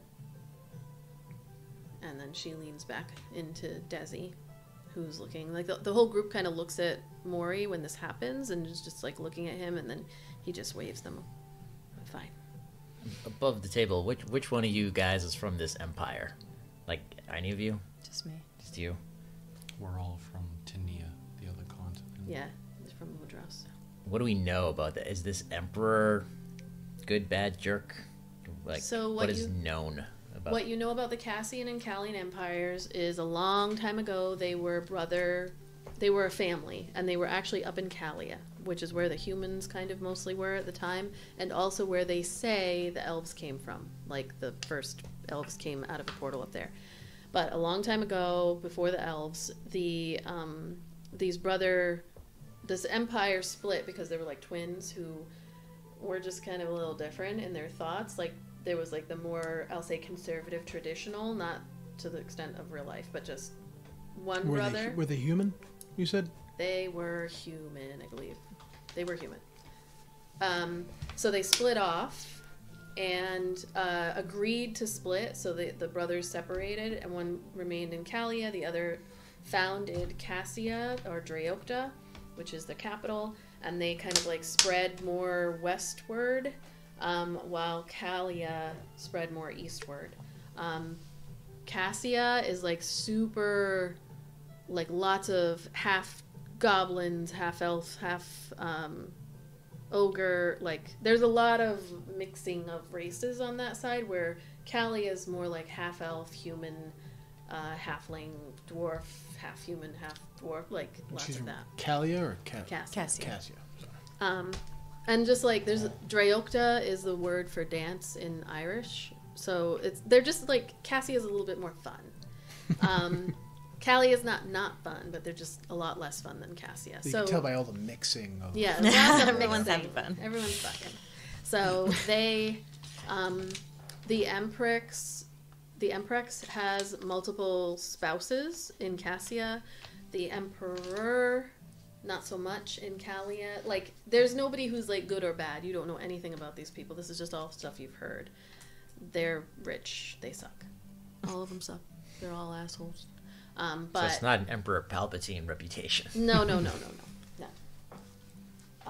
So You will die. So that's really what you know. And Yamari is part of Cassia, the more happy place. No, it's not. It's part of Callia. So it's not. I'm gonna nod either way. Sounds good. Yeah. So, anyway, Maury leans back. I know it's a lot to think about. This is a very heavy conversation. I warned you in the beginning. You can't say I didn't. But I hope you all will enjoy some more food and... Psych again. Wipes his forehead. And drink, please. And perhaps we can meet again another day, another 2 days, maybe the first of fortune, to discuss your decision, which I have high hopes for. We will discuss it. But one thing I just want you to know is before I even consider agreeing to anything, I'm going to need to see the other shards. He looks at you very sternly at this point and says, again, these shards are in my possession. Very important for my mission. And until we have established some rapport, my trust for all of you is as thin as your trust for me.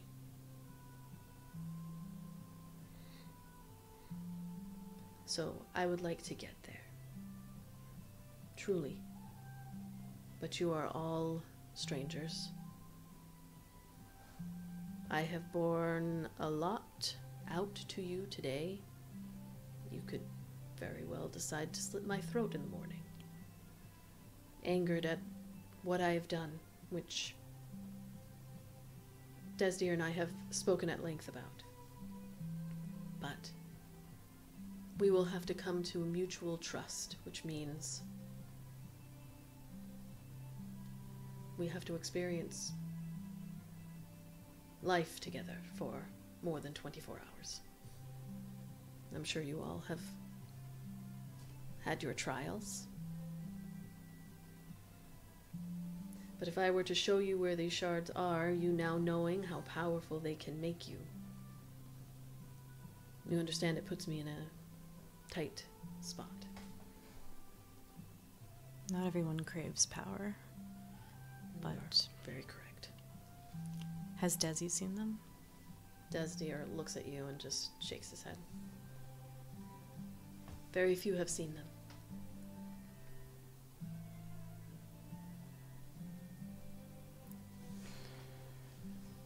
If we were to help you find the one on this island, who takes possession?